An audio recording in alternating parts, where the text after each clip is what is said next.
Hasn't played as many games as other Bomber receiving teammates, but Kenny Lawler has 6 touchdown receptions this season and 844 yards with November closing in.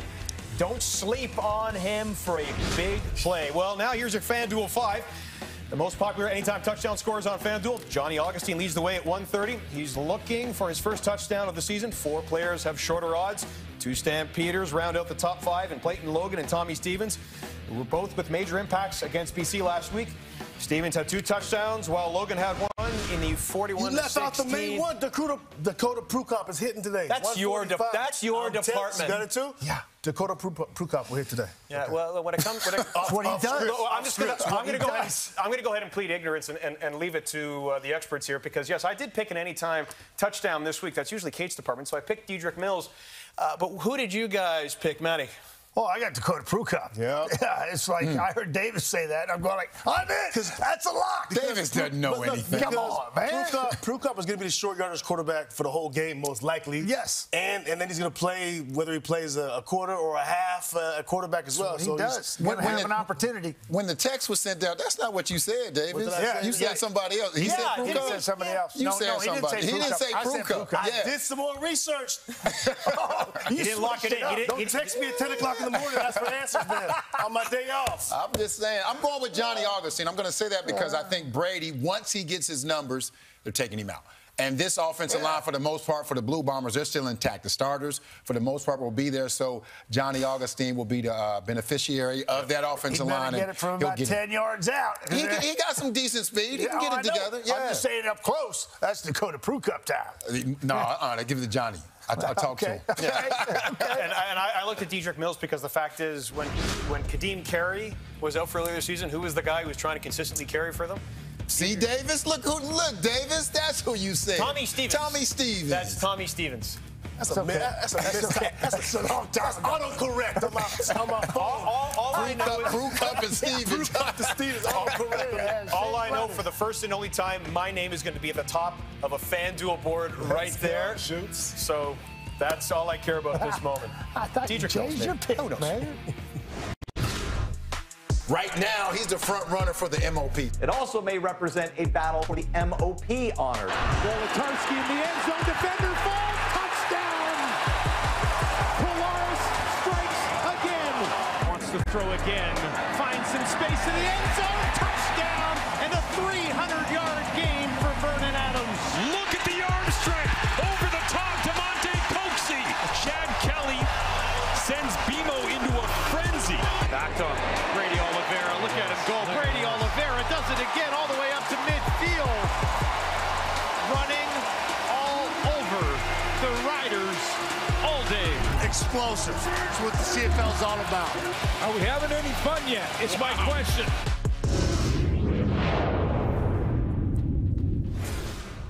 Shout out to all the unanimous picks for the MOP across all the teams in the CFL. Vernon Adams Jr. leading the way in passing. The consistency of Reggie Begelton, what he's meant to the Stamps. I mean, we talk about Trey Ford almost week in and week out and what he and his potential can do. Maybe for the Elks, not this season. Tim White and those 3 quarterbacks, Austin Mack and his emergence, and Chad Kelly, 15-2 at the Argos. But the big debate here is Brady Oliveira. Hang on, guys. Oh my gosh. Oh my gosh. Sorry about that. Did we start the show? Did I miss my anytime touchdown pick? Sorry. It's Prukop. My friend, here I told you I could do both. I can run from Raptors. I'll head to the sidelines. I'll get my jacket. Shanati, this was your chance. Thank you. Shanati, don't go. I'm exhausted. What are we talking? This is why I've been doing the marathons, so I can do both Raptors and CFL. I'm exhausted. That was like a mile run from the Raptor. Who is your MOP? She even knows more rats. You know what? Casey walking right into a question, KB. Yeah, Brady O. Are we talking Brady O? What are we doing here? You know what? The question is outstanding player, right? Yes. Then the outstanding player is Brady O. Okay, Brady O. Who do you got, Matty? Yeah. In the West, that is. Yeah. I thought And it's a shame that you can't have more than one player coming from the team, right? Because I think this is a perfect instance. I like the pick of Brady Oliveira. He does it all. He does all three facets of playing running back. He can pound it, as we well know, and he can catch it out of the backfield, and which has been exceptional this year. 38 receptions for almost 500 yards, another 4 TDs, 3+ catches of 30 yards or more to go along with his 39 times to 10 carries or more. 10 yards or more. Just a phenomenal back that does it all, and a solid pick out of the Winnipeg Blue Bombers organization. Well, guys, sorry about the Raptors. It's breaking news on the Raptors. I'm going to run, and then I'm going to run back. You know, Matthew, you're doing an amazing job. Those are my MOPs right there, Matthew and Kate. Those are the MOPs right there. That's it right there. Big shout out to Kate Burness for allowing me to come into this chair, her chair all season. That's funny. An all-star on this network. Obviously, she's doing the Raptors tonight. I'm really happy. I get to be with these guys, but it's always good. Your hair looks better than Kate's. That's what it's like. Go in there for short yardage and then get out of there. Right? Well, for me, the MOP of the West is definitely Brady Oliveira. I know there was some dispute about how maybe Zach should have been that guy, but it's not even a debate for me. It's Brady Oliveira. Is there a difference between most valuable player and most outstanding in your guys' opinion? It's all this debate every year. Every year we talk about this. It's all the same to me. MOP, MVP, we can change it. I think there is. There's a difference? I think there is. You know, most outstanding player brings it out of everybody, you know, to me. And it makes everybody around you better. I think MVP is more as individual. Yeah. There's no difference to me. To me, the most valuable is going to be the quarterback. I would take Chad. I would have taken Zach. Most outstanding. You would have taken Zach over Brady as the most valuable player. Because he touches the ball every time. He's the most valuable player on that team. Leader. The most outstanding player on that team is Brady Oliveira. Brady's MOP and MVP. Come involved. He's all of it for that team this past year. He's been everything for that team. Let's see what they do in the West without their quarterback. But I don't think they care over there. That's that football team's mentality. They just want to win football games. They want go back and do it right. And you know who they've been winning with all season? Brady Oliveira. We've been talking a lot about him. Go watch that second start. Go watch that Drew Brown second start. See if you guys talking that same smack. 2 yards away from 1,500. You know, just to put in context, Brady Oliveira's had an incredible season. Just a shout out to John Cornish. When you look at how great Brady Oliveira's season is, 2013 and those 1,800 yards. But here's the man we're all talking about, Brady Oliveira, now with Britt Dorton. Brady, we know this game doesn't matter when it comes to the standings here tonight, but what can we expect from this Bombers team here? Yeah, you know, it's another opportunity to go out there and honor our teammates. We've been preaching that all week. You'll see some new guys in the lineup, and it's another opportunity. So I'm excited for these young guys, and we want to go out there and win, bring some momentum into the postseason. I know you're a big team guy, but I'm going to make you brag about yourself right now. Most outstanding player for your team this year. What did that mean to you? Yeah, you know, I was shocked. I was a loss of words, but, you know, none of that's possible without my teammates. You know, there's so many guys deserving of that nod, but, you know, man, my teammates and my offensive line this year allowed me to get those yards. So, you know, credit to my teammates. Let's go out there and honor one another and go get this win. You're always so humble. Congrats. Thank you very much. Appreciate it. You know the great thing about this panel? 2 Matts, 2 December babies. Yes, right. Let it snow, let it snow. Love this time of year. I'm taking indoor in BC, baby. Forget the snow.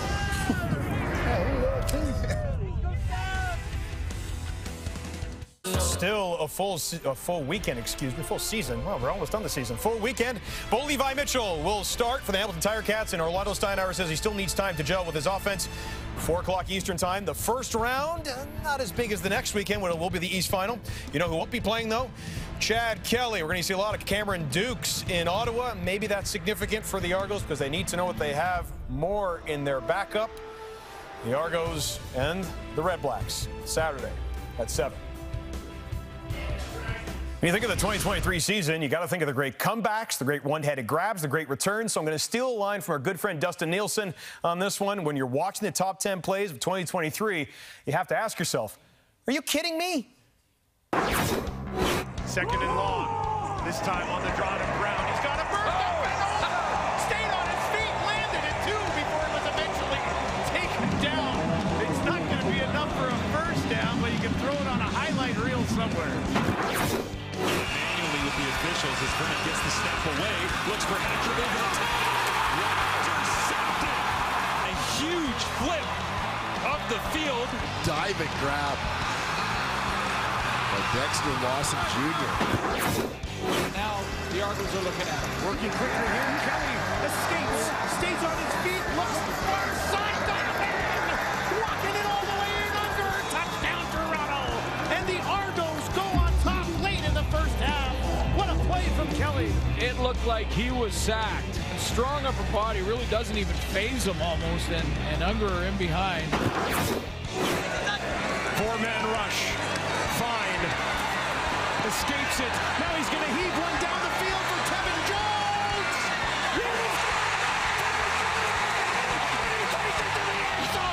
Are you kidding me?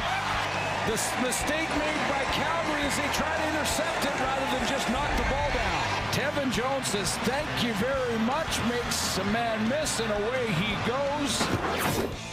Stands in strong, throws it over the middle. It was an intercepted. A flag is down in the offensive backfield. Williams goes over top. That allows Cranston to take that extra step forward. Making the play on the football. Going out with Patrick right up the middle. Leads one up and down the field. Are you kidding me? That was incredible. He holds it in for a touchdown. Oh my goodness. Samuel Emelis. It's tough to get much better than that. Ford running out of time again. He's on the run. Nowhere to go. But he still gets rid of it into the end zone. Touchdown. It's showtime. Brilliant play by Craig Ford to buy himself some time. The great escape artist. Almost runs into the official over here. I'll just turn and go this way. Stunning play. Brilliantly done by Trey Ford. He's going to look to the end zone. One-on-one. Oh, my goodness. Get out of here, Kenny Lawler. A one-handed special from 89. We shouldn't be surprised. Should not be surprised. Gets a nice roll, too. Chasing Grant inside the 20. He breaks out to the left. They keep coming. He is breaking free. Janarian Grant still on his feet. Still in bounds. Inside the 30, the 20, the 10, the 5. Touchdown, Winnipeg. Outstanding effort from Janarian Grant. And it was, in a lot of ways, I mean, he got a couple of blocks, but in a lot of ways, it was on his own. Quick drop. This time looks to his right. Loads it up. This one throws sharply. Hold in. DeMonte Coxie. Touchdown Argos, but my, oh my, what a catch. Diving, one hand reaching in behind the defender, Ento. Coxie's not letting go of that thing, Dwayne. He worked hard to get it. It's not often that a 90-yard reverse field return for a touchdown is beaten out. Janarian Grant was number 2, but that DeMonte Coxie catch against Montreal, man, I still watch it. Are you kidding me?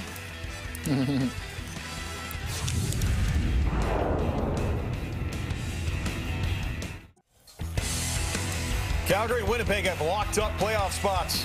Tonight, come on, guys, it's still another chance to put on the pads. It matters, right? Yeah, It matters because it's the last Friday night football of the season. Yeah.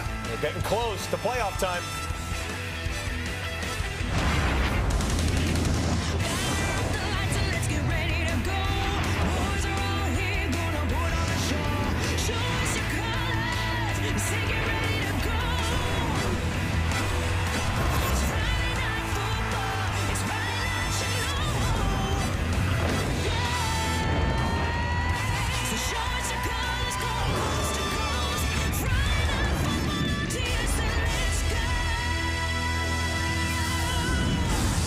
Jake Mayer says there's plenty of gratitude in Calgary now. The Stamps are in the playoffs. And Mayer says it feels like there could be momentum. I mean, you're looking for anything when you're 6-11, but they are in the playoffs.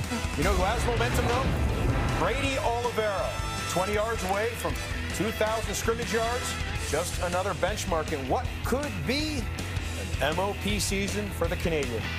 As we say for the final time, come watch some football with us, Canada. Matthew Shinetti alongside David Sanchez, Matt Dunnigan, and Milt Steele. Okay, boys, let's get right to it. The fact is, when you look at this Calgary Stampeder team, they're 6-11, and really, Reggie Begelton, Rene Paredes, and maybe Cameron Judge and Micah Alway. But what right now, Matty, who has to step up? Who tonight you want to see that's going to give an indication they could do something in the playoffs? Well, last week the indicator was the running game, right? And I think that's always consistent and has to be there for the Stampeders in order to find a little bit of momentum. More momentum, certainly, in this football game. They're going to look for that. But I think it's got to be Mark and Michelle. Mark and Michelle, I think there needs to be a balance. Reggie Begelton's going to get his. But if you shut down Reggie, who's going to step up consistently? I think Mark and Michelle certainly has the skills. We've seen flashes this year, but he's got to do it now and step up. Who you got? It's your turn, no, Chad. It's your turn. It was your turn, man. Come on, man. But I'm with Matty. I'll tell you this. I was going run game. I'm going run game. And look, it's time for Jake Maier. Is feeling comfortable, and that's come out the run game. Me and Milt are both on the same page with the run game, no doubt. Yeah, and you talk about the run game, but all great teams, if you're going to win the Grey Cup, you're gonna have to be balanced. You're gonna have to be balanced, and that's where Jake Maier has to play better. Of course, you know, their running game, they came to life last week, but we need to see Jake Maier just take over. We haven't seen that. There was so much that was expected out of him this year, and it's been a disappointment, but he still has an opportunity. He still has an opportunity to make a difference, and it needs to start tonight. He doesn't need to wait till next week. They need to win tonight. He needs to have a great performance so they can carry that momentum over into next week. How about a great performance in the first quarter and then get out and get some rest? How about that? He hadn't played well enough for that. I think he hadn't played well enough for that.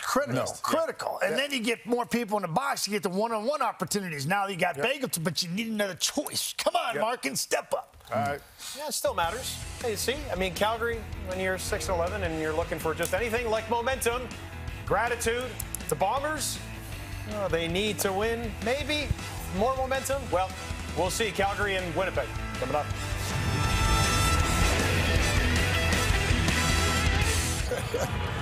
The final installment of Friday Night Football for the season brings us to Calgary and a bit of a chilly night at McMahon Stadium. Calgary, though, coincidentally, may be heating up at just the right time. They've won 2 in a row, putting together back-to-backs for the first time this season, heading into the West Semi next week. On the other side for Winnipeg, we know the road to the Grey Cup will go through IG Field, and a Bombers team that is powered by a most outstanding back.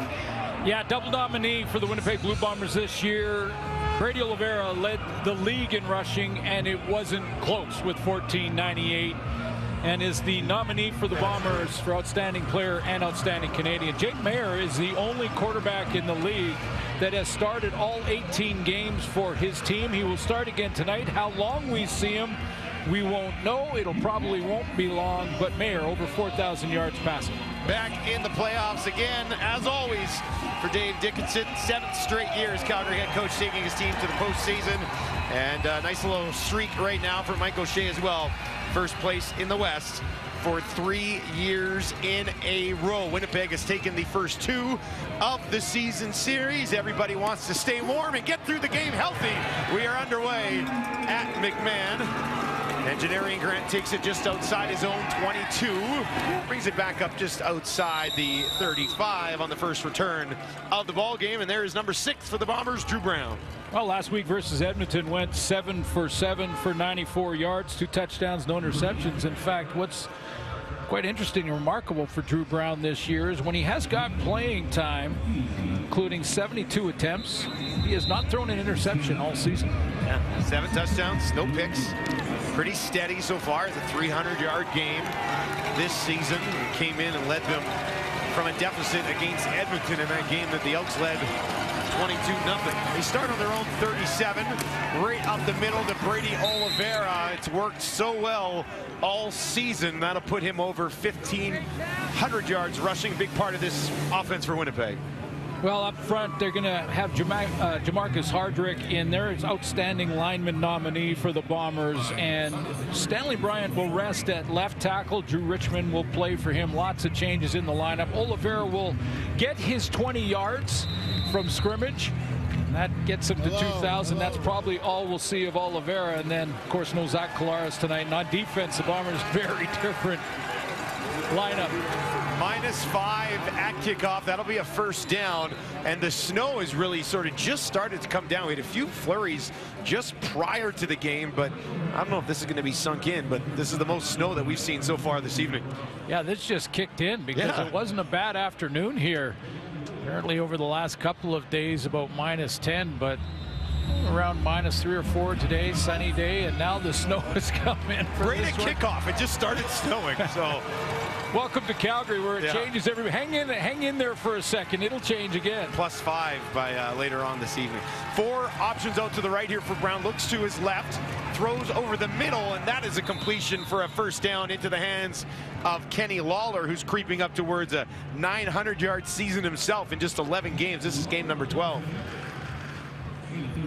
Yeah, Lawler targeted 76 times this year, and Drew Brown getting him involved early on. Again, this game obviously doesn't have anything to do with the standings, but it is important for young players to get these reps, show the coaches that maybe next year they're ready to start.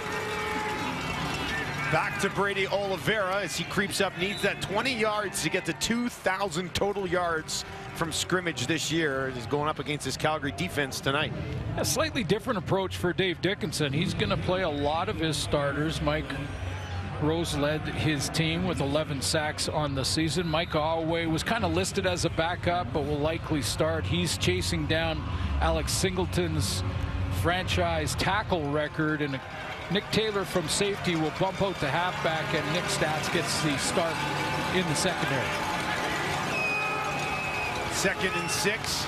Brown down the field. Lawler trying to one-hand it, and then it's almost intercepted. That would have been sensational from Kenny Lawler. Yeah, when you consider the conditions, the wind that's blowing, and the chance that he even got to this ball was remarkable.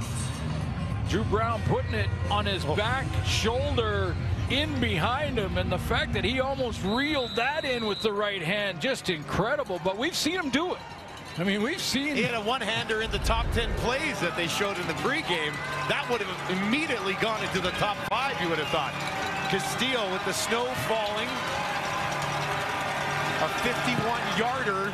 He hammers that one, and it is through. What a way to start the game for Sergio Castillo as he puts it through, and what a way it would have been to start the game if Kenny Lawler hauls that thing in.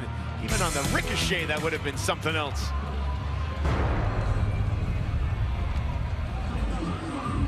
So, yeah, it's snowing in Calgary tonight. Let's send it down to Britt Dort for an update from the field.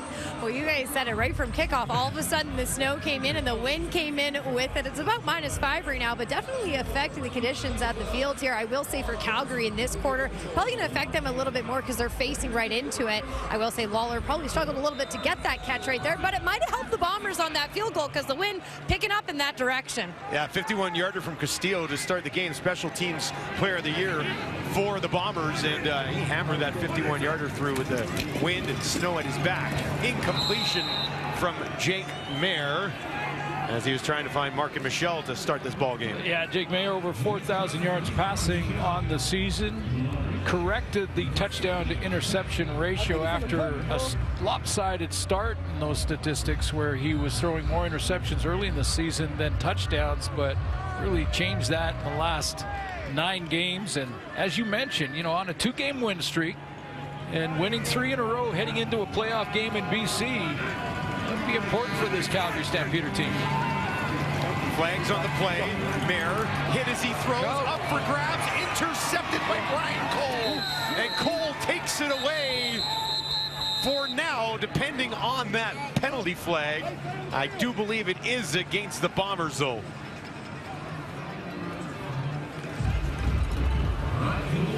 Offside, Winnipeg, number 44. It's a 5-yard penalty. It remains 2nd down.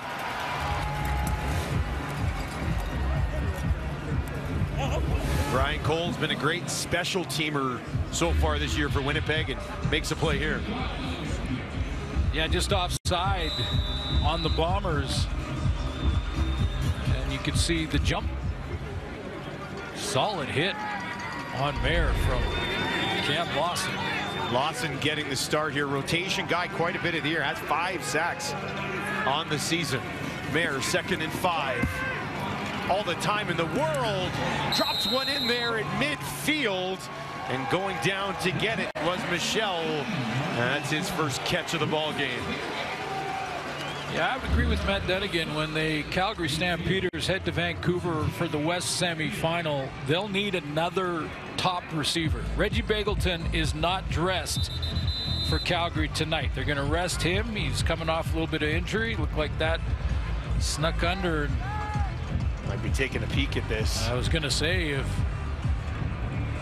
they might just go and overturn this. Michael O'Shea talking about that possibility with the officials. And after automatic review, it's an incomplete pass. It'll be 2nd down. Good. You know, they were saying, or Dunnigan was saying, that Martin Michel could be that guy. I mean, he's got the resume for it. He's got the skill set for it. He's had sort of a pedestrian type of year at 689 yards and 46 catches. But Calgary wants to do some damage in the playoffs and upset the BC Lions. They're going to need somebody other than Reggie Begelton catching the football for them. Yeah, Begelton had such a monstrous year for them. Maybe the most important receiver. 3rd down. To his team across the entire West. A lot of these teams have outstanding receiving cores, and Begelton's been a standalone star this year. That was the next one, right? Yeah. That's the 3rd. And will be, obviously, if they put together a run, a miraculous run in the postseason, he would have to be a huge part of it, but it'd be nice if somebody else would step up. Kick this one into the wind, taken cleanly after a 36-yarder by Janarian Grant, trying to find some room on the far side of the field. He will not. Forced out of bounds right around the 35, and out of nowhere it has started to come down here at McMahon. Could last for a little bit.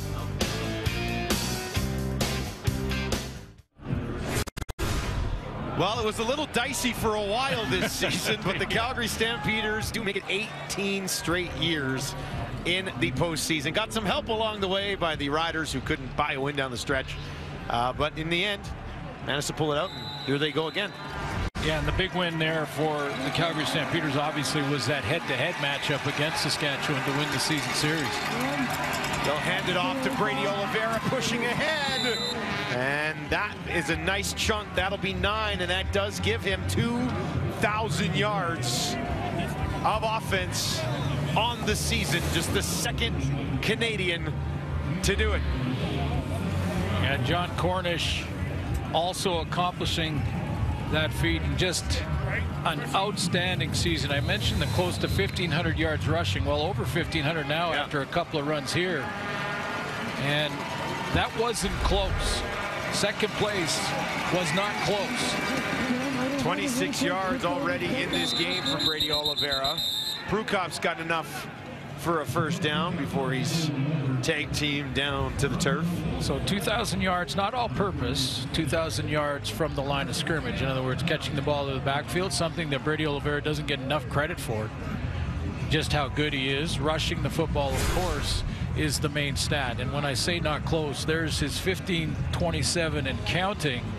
Kevin Brown, 1,141. That's 400 yards back. I mean, I even did some math on the 2nd, 3rd, and 4th place running backs if they had the same amount of carries as Brady Oliveira, and they still wouldn't have caught him. Bobble snap that trickles in there. They do give it to Brady Oliveira, and they do manage to get a few yards out of it, even though it wasn't executed perfectly. It's just been a ridiculous season for Brady Oliveira. Well, and I liked what Coach O'Shea told us this week. Let's see, that one rolls back in the shotgun. That takes the timing away, but talk to him about Oliveira, and he just sort of sets the tone for this team. He was saying he's the guy that approaches the game both in the practice field and in game day the way we want to approach it. 2nd and 8 flag on the play. They'll give it to Brady Oliveira. Oliveira finding some space, stretching it out, gets the first down, but I think this one might be coming back. Looked like a Bombers receiver was a little early to cross that line. Yeah, we may see a couple more Offside. flags like Winnipeg, number 81. It's a 5-yard penalty. It remains second down. That's Robbie Alston, who's making his CFL debut. Well, Alston gets timing right on that. Yeah, on the waggle, and also excited to be getting a start and getting a chance to show what he can do. Real important for guys like Alston to show well and sort of plant a seed in the coach's mind that maybe next year it could be considered a starter coming out of training camp or beginning at training camp. Here's your one game in the CFL this year, a bunch of snow for you to deal with. Brown over the middle, down the field. That's hauled in at the 40. And it's Kenny Lawler again. Fought to stay on his feet this time.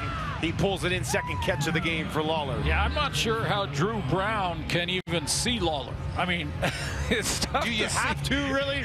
He just threw it to the spot that he knew he'd be at, and Lawler went up and caught it just in behind Michael Griffin, who's playing linebacker in this one for Brandon Dozier. If Kenny Lawler were to have a huge day today, he could hit 1,000 yards on the season. Needed 156. That's asking a lot in this type of game, but you never know. Here's Brown. This time he's going to take off himself and just calmly ensure that footing's okay as he slides out of bounds. Well, if you've been watching CFL football, you know that I'm a big fan of this decision by Michael O'Shea. Really? Your starting quarterback and MOP candidate, in an excellent debate by the panel today about Brady Oliveira getting the nod this year and Zach Collaros having an MOP type of season again. It would have been the third in a row if he got the nomination, a chance to win 3 straight. But over 4,000 yards, and I think it is absolutely the right decision to have him watch this one and let the backup group go at it. Drew Brown getting a chance. Brukop to his right, throws it, and that is incomplete. Brady Oliveira had gotten down the field and was on the run to his right. That'll bring up third and short here for Winnipeg, trying to make a little something work on 2nd and 1. Well, here's the other thing it does. It puts something on video for the playoffs that whomever the Bombers will face in the West Final will have to game plan for. Planting doubt. Yes. Well, they'll say short yardage. Yeah. Prukop comes in. We have to prepare for the fact that he might just take it and run and throw it. So that takes up 10 minutes of your practice time. 3rd and 1. This time they'll move him to the left, trying to push ahead. Be a little bit closer than we expected it to be.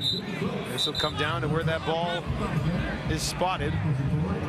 Both these teams excellent in short yardage for these quarterback snake type plays, but when you get this much snow on the ground this quickly, short yardage is more of a gamble. After a little bit of a look at it, they do in fact reward the first down to Prukop and the Bombers offense. Wonder if Micah Alway will get credit for that tackle on Prukop. If he does, he's moving up that list. 121 defensive tackles for Alway. He needs 3 to set the franchise record. Absolutely. Still have him marked down at 2. I'm sure he's going to get there.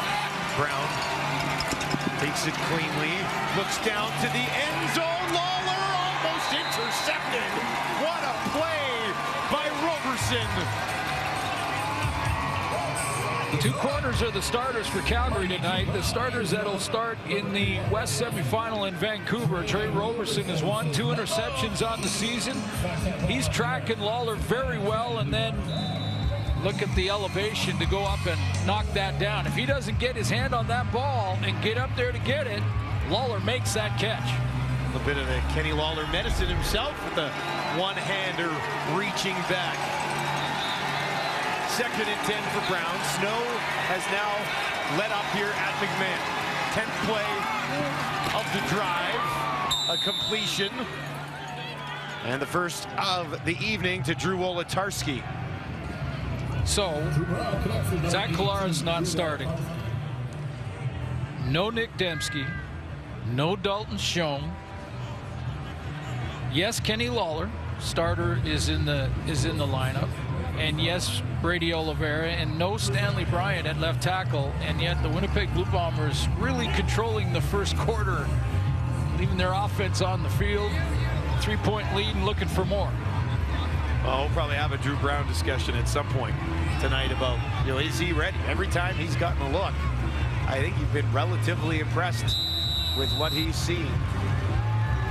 Is there a starting job for him somewhere in the near future, somewhere in the Canadian Football League? 42nd red zone of the season. They'll hand it off. 42 red zone TDs this year. They are clipping along at just over 60% are the Bombers in the red zone this season. Well, whomever they face, Calgary or the BC Lions in the West Final, it'll likely be cold in Winnipeg. Pretty good chance there'll be some snow. And they just eat that up, don't they? Absolutely. And Calgary and or BC are going to have to stop the run and stop Brady Oliveira to advance. 2nd and 4. Prukop into the game. Hands it off, and Brady Oliveira has nowhere to go this time. Wigan in there to ruin the party.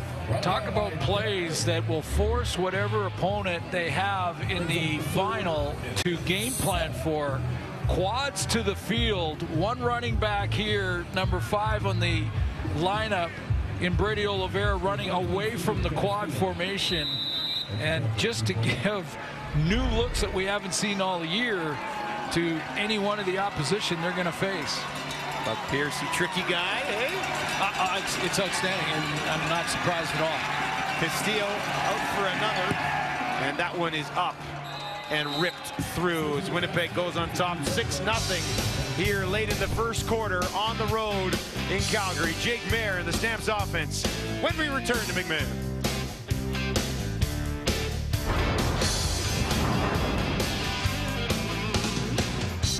Welcome back to McMahon, where the race to 700 is interesting. Most wins all-time regular season.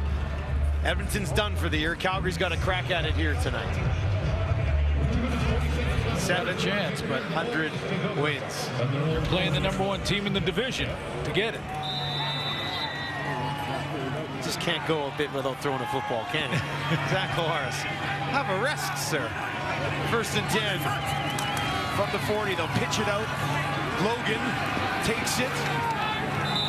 Good initial burst, but he's eventually tracked down by Garbutt. Let's take a look at this Calgary offense. Center Sean McEwen is their nominee for outstanding offensive lineman. Been excellent up front, communicating all the checks. Really the quarterback of the O-line, and we're seeing Dedrick Mills as the starter. Probably be Kadeem Carey in the West semifinal against the BC Lions. Mills missed 2 games against the Lions. Did get a little playing time in one of the games in August, 10 carries in that one, but it was Kadeem Carey in all the games against BC. Mills can certainly play, though. Leads this team in rushing yards due to the Kadeem Carey injury this year, but averaging 5.3 yards per carry. Now, did this ball get knocked loose? The Bombers are saying that they haven't. Looked like some extra effort. And now a discussion at midfield, and it will be Winnipeg football. We'll get another look at this one as Dedrick Mills carried that ball straight ahead and eventually did not have it when the play ended. Yeah, Brian The ruling Cole, on the field is a fumble. First down, Winnipeg. Peyton Logan up the middle, and Brian Cole rips it out of there. I mean, number 41, he just takes it. Oh, yeah, he did, didn't he? From Peyton Logan. He had an interception to start the game that was called back. He's going after that football tonight. Brian Cole looking for a full-time job in the defense next year, making plays.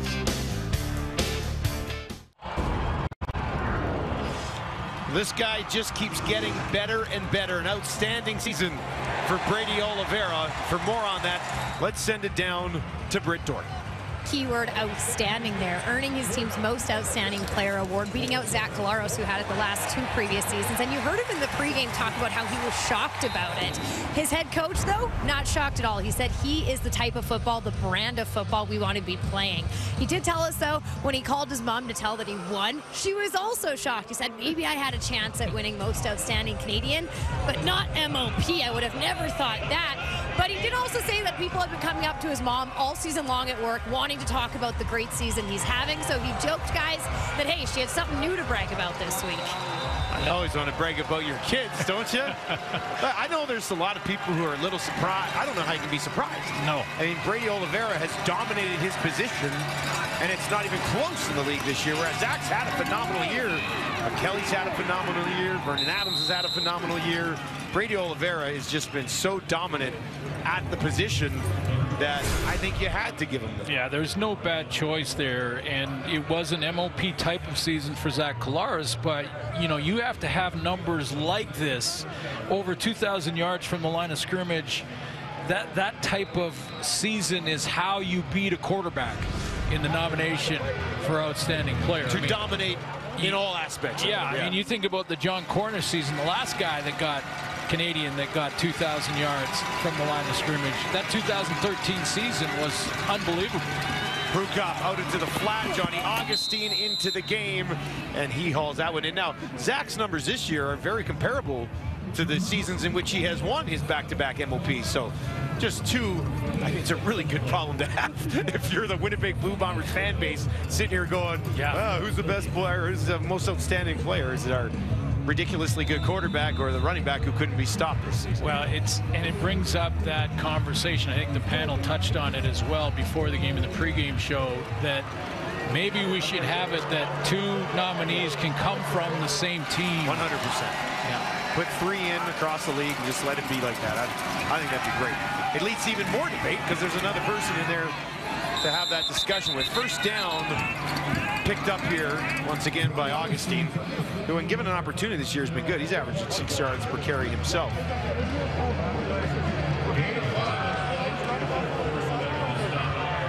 But no bad decision there, and we're seeing a little bit of Dakota Prukop here for Drew Brown in this series. He gets a series in this game as well. Maybe more. Maybe more. Yeah. Absolutely. Very important reps for young quarterbacks. Works from the 23-yard line. Pressure in his face, gets it away. That is hauled in by Greg McCray. And that will do it for the end of the first quarter. Bombers with a 6-0 lead and looking for a little bit more on a snowy, chilly Friday night at McMahon in Calgary.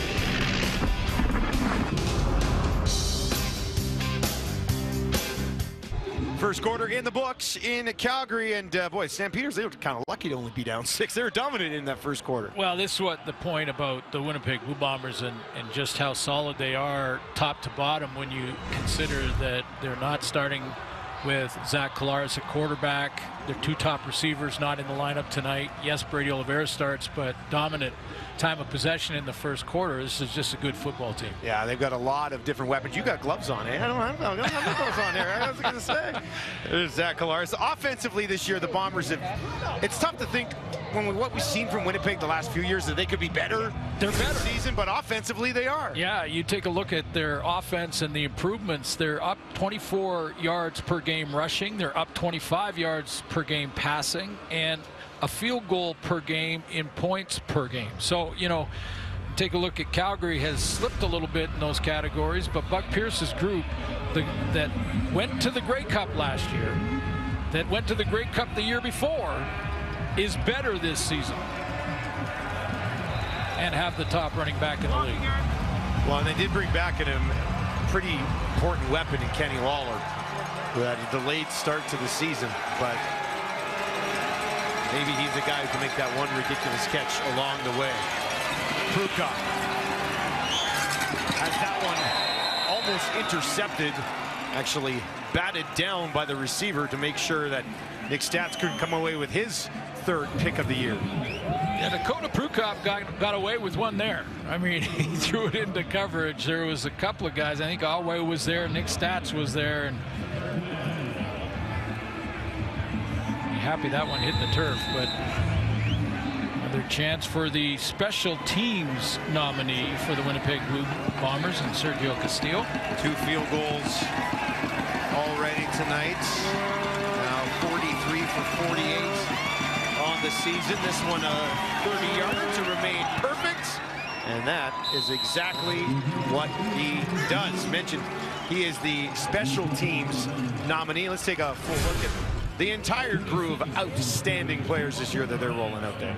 Yeah, there's all the discussion about MOP and Brady Oliveira, Willie Jefferson. I think you just give him that nomination just coming out of training camp. Yeah. I mean, just... Unless Big Hill takes it away. Well, I don't know. I love Big Hill. And by the way, he's not dressed tonight, but we'll play in the semifinal. And I'm happy for Jamarcus Hardrick. I really am. I mean, you know, Stanley Bryan has been sort of a perennial guy in the nomination department, and deservedly so, don't get me wrong, but nice to see Jamarcus Hardrick getting the nod. Lots of talk coming into the season about Bombers' offensive line, and is it getting old? And all they did was help their running back have over 1,500 yards rushing on the season. Quick release, incomplete. That's Holm, who's having an excellent campaign as well. Gets over there in the second-year Bomber out of North Dakota. Boy, is he ever. You know, I mean, the defensive nominee, and I'm sort of tongue-in-cheek about Willie Jefferson. Obviously, you have to earn the nomination, but Jefferson did again. 11 sacks, 100 knockdowns, I think it was total on the season. No, I'm kidding. But Evan Holm should have been a consideration. 2 interceptions, 11 knockdowns himself. Absolutely. He's put a ton of stats on the board this year. 63 tackles on the season as well. Jake Mayer on the run, out to his right. He's one down the field, wide open, and this time it is hauled in. It's the rookie, Cole Tucker, first down of the game for Calgary. First of all, Jake Mayer is going to extend the play by negotiating the pocket here. Just looking to his left, doesn't like what he sees. He's scanning the field, rolls out to his right, and there is Tucker coming up with a big catch and making sure the officials knew it. 42-yarder. Biggest play of the game so far tonight for Calgary. Biggest play of the season for Tucker. Previously, that was a 26-yard catch. This one, as Glenn mentioned, goes for 42. Mayer, time again. Heaves one down the field. Incomplete. Markin Michel working against Parker. And Allen starting at safety tonight, trying to make his way over there as well. Yeah, Nick Hallett getting his first start of the season, and he sees the quarterback. The safety's supposed to read the quarterback's look. I know you've heard many times read his eyes. You can't really see the quarterback's eyes from that far away when you're the free safety, but you can see his look. The which way is the direction of that helmet. And Mayer stared him down, and that allowed Hallett to get over there in a hurry. Second and 10 from the Bomber 38. Empty backfield here. They'll get it out into the flat. Markin Michel bouncing, staying on his feet, taken down from behind. But he might have gotten 10 yards on the play.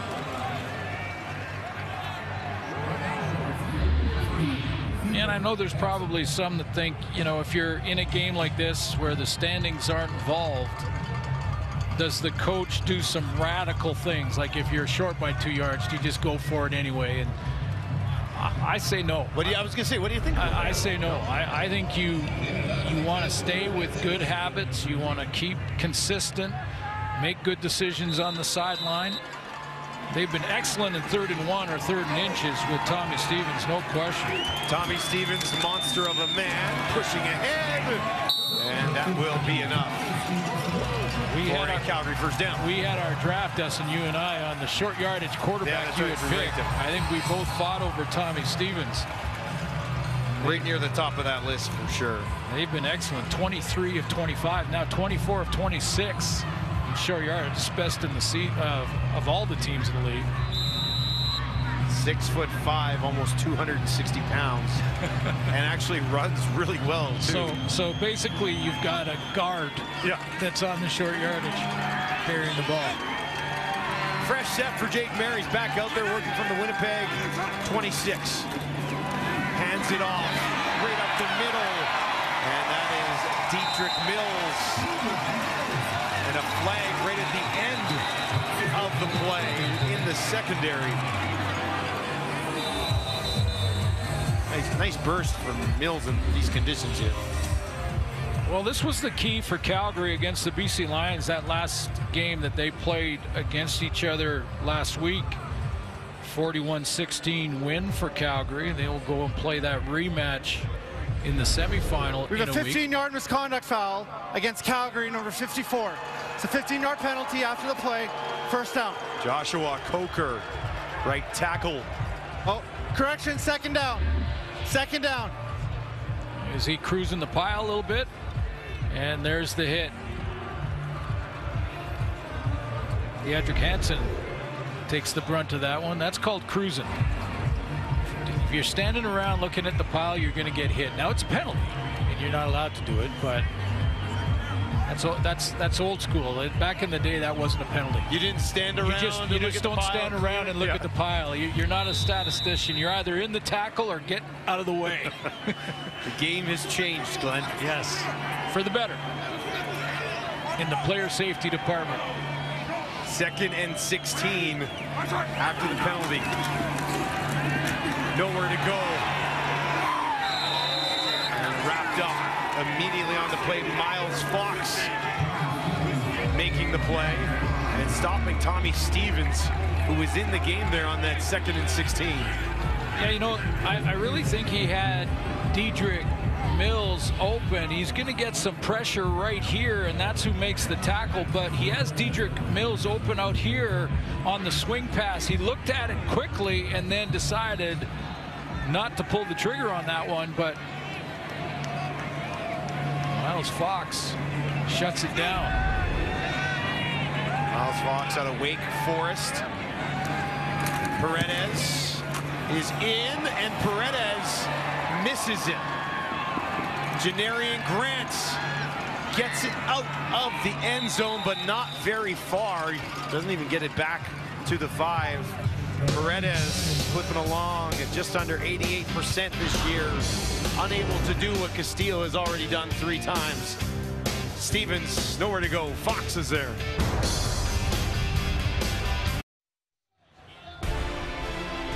CFL on TSN continues tomorrow as the Tiger Cats take on the Alouettes, followed by the Argos and the Red Blacks. Coverage begins at 4 Eastern, 1 Pacific on TSN. And then we start doing it for real next weekend. Can't wait. Gonna be fun. Prukop in the game. Maybe we have seen the last of Prukop. Who knows? Maybe it's a Prukop game the rest of the way. Calgary's going to show some pressure. Prukop, quick little slip, able to recover and takes it outside the 5 and gives himself a little bit of space. Well, one of the things that'll be happening tomorrow. History, yep. 15-2 right now, looking to make it 16-2 on the season. I vaguely remember that year. Why? What happened? I vaguely remember what went down in 1989 with the 16-2 Edmonton, at the time, Eskimos. Elks.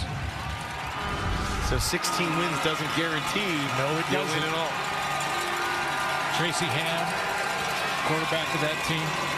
Randy Ambrosi played on that team too, by the way, and I remind him of that quite often. Do you? Yeah, you see, you bring that up. 3rd and 5, Prukop couldn't get that one into the hands of his intended target. Like always, got 3 tackles in this game.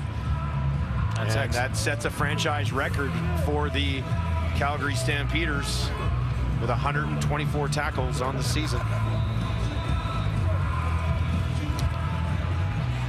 What a year. Nominee outstanding defensive player for Calgary. Jamison Sheen kicking it here to Peyton Logan, and he will kick it away. Logan is going to take this on the Winnipeg 46. Great field position coming up. Ooh, a heavy pop on Logan, and he stumbles all the way out of bounds. That's Brian Cole again. He's having himself a game. Jake Mayer still trying to get going.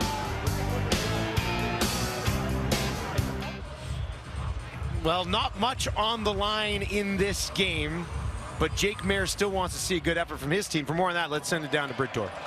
Yeah, Jake told me a month ago he had this game circled as a must-win. And now that it doesn't actually matter in the standings, he told me I still have it circled as a must-win because we're trying to win 3 in a row, something we haven't done this season. And guys, if they do get the win here tonight, that would mean 2 of the 3 wins have come from teams that they have to beat if they want to get to the Grey Cup. He also said he's told his teammates, hey, we're 1 of 6 now. Let's act like it.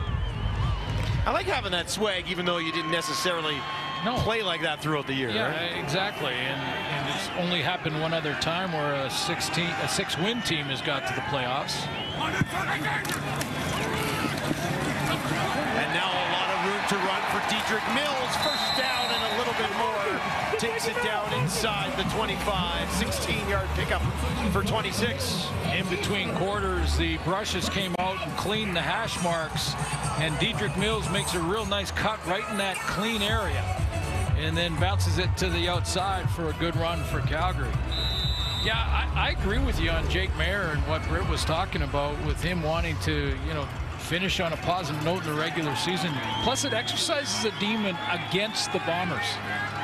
It hasn't been great against the Bombers, has never beaten the Bombers or 4 in his career against them. Now, this isn't the real Bombers, but it is the Winnipeg Blue Bombers. Here's Mayer.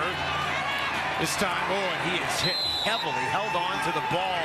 Tanner Schmeckel, first-year Bomber out of the University of Regina, makes him pay the price. Yeah, it doesn't. It's a Bomber team with a lot of backups playing and young guys trying to get a chance to get after it here and make an impression on their head coaches. It's an important game for them, but you have to go back to 2019. The last time Calgary beat Winnipeg in a game that mattered to the Bombers. They both had 10 wins at that time. That one mattered, but it was that long ago that they beat Winnipeg. 2nd and 10. Mayer dumps it over the middle and behind Peyton Logan. Reached back for it, but couldn't haul it in with one hand. Yeah, Jake Mayer wants that throwback because 2 things. One, it's a running back on it, and that's one thing. But the other is it's just a little bit behind him. He's coming across full speed, and likely Logan needs to gear it down a little bit, and that's what Mayer was expecting.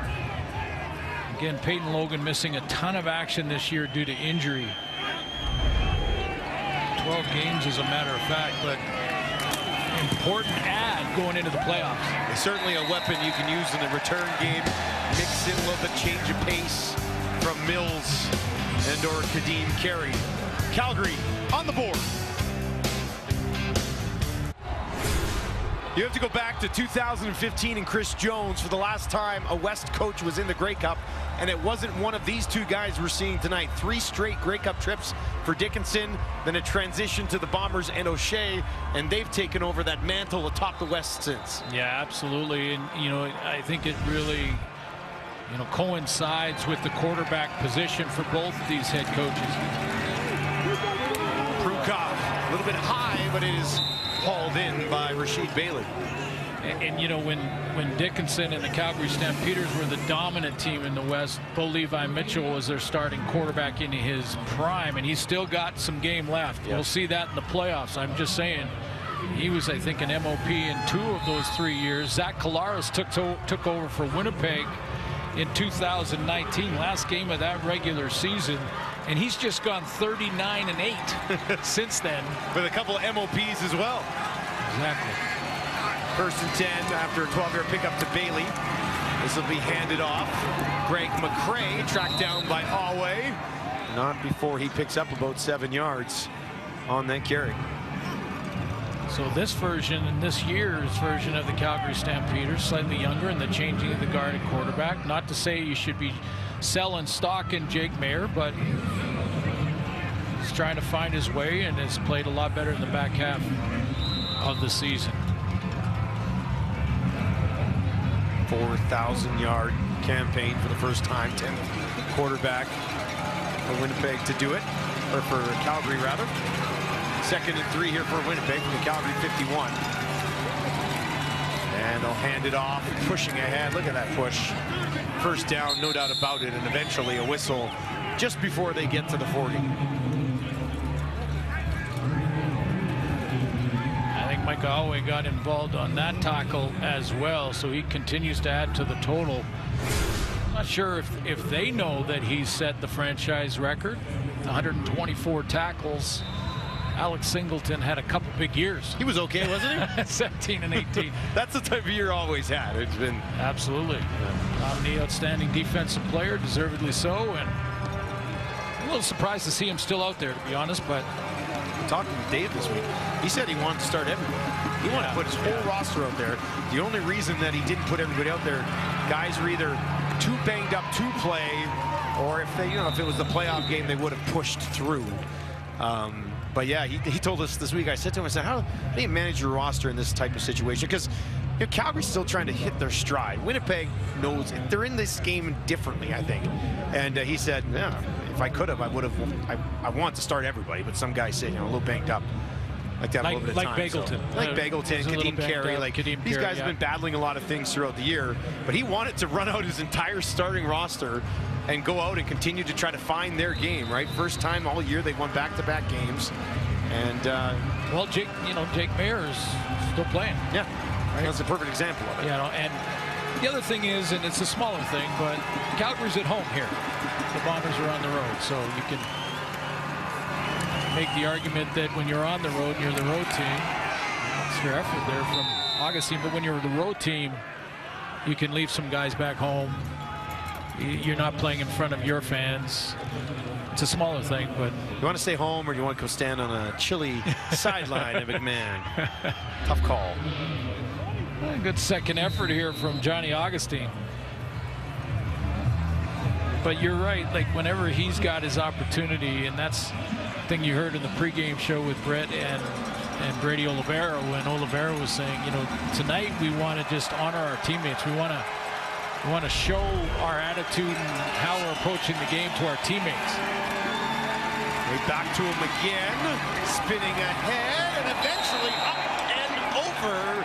And he's taken down as we hit 3 minutes here at McMahon. Augustine just keeps on churning those legs, doesn't he? Friendly ride from the former Calgary Dino, Nick Stats. Happening, but at halftime we're going to go ahead and talk about BC Lions and Bo Levi Mitchell and how much to play for Hamilton. It's 20 degrees Celsius out. What are you doing, son? It's good enough for Britt Dort. It's good enough for me. Softest hospital cot. What's wrong?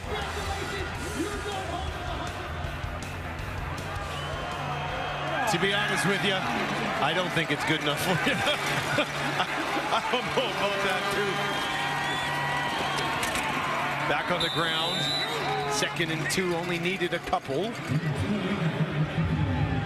Greg McCrae getting a touch. A couple of touchdowns on the season for Greg McCrae. Well, when you combine Dembski, McCrae, and Bailey, they've combined for 52 running plays in the offense. That's a lot of fly sweep type action, and one of the reasons that Buck Pierce's group is tough to defend. A lot of misdirection. It's funny you talk about the misdirection because I chatted with Jake Cereza on my show this week, and we asked him, like, who was he had a really nice season for Edmonton, right? Yeah, MLD absolutely. Nomination there. I said, who's the biggest challenge for you this year? And he said, it was Winnipeg, but not because of the offensive line, but because as a defensive player, they had so many different schemes going that you had to think about. You couldn't just pass rush, right? You had so many different things going on with these fly sweeps, I think, that you're talking about, and how they factor into it.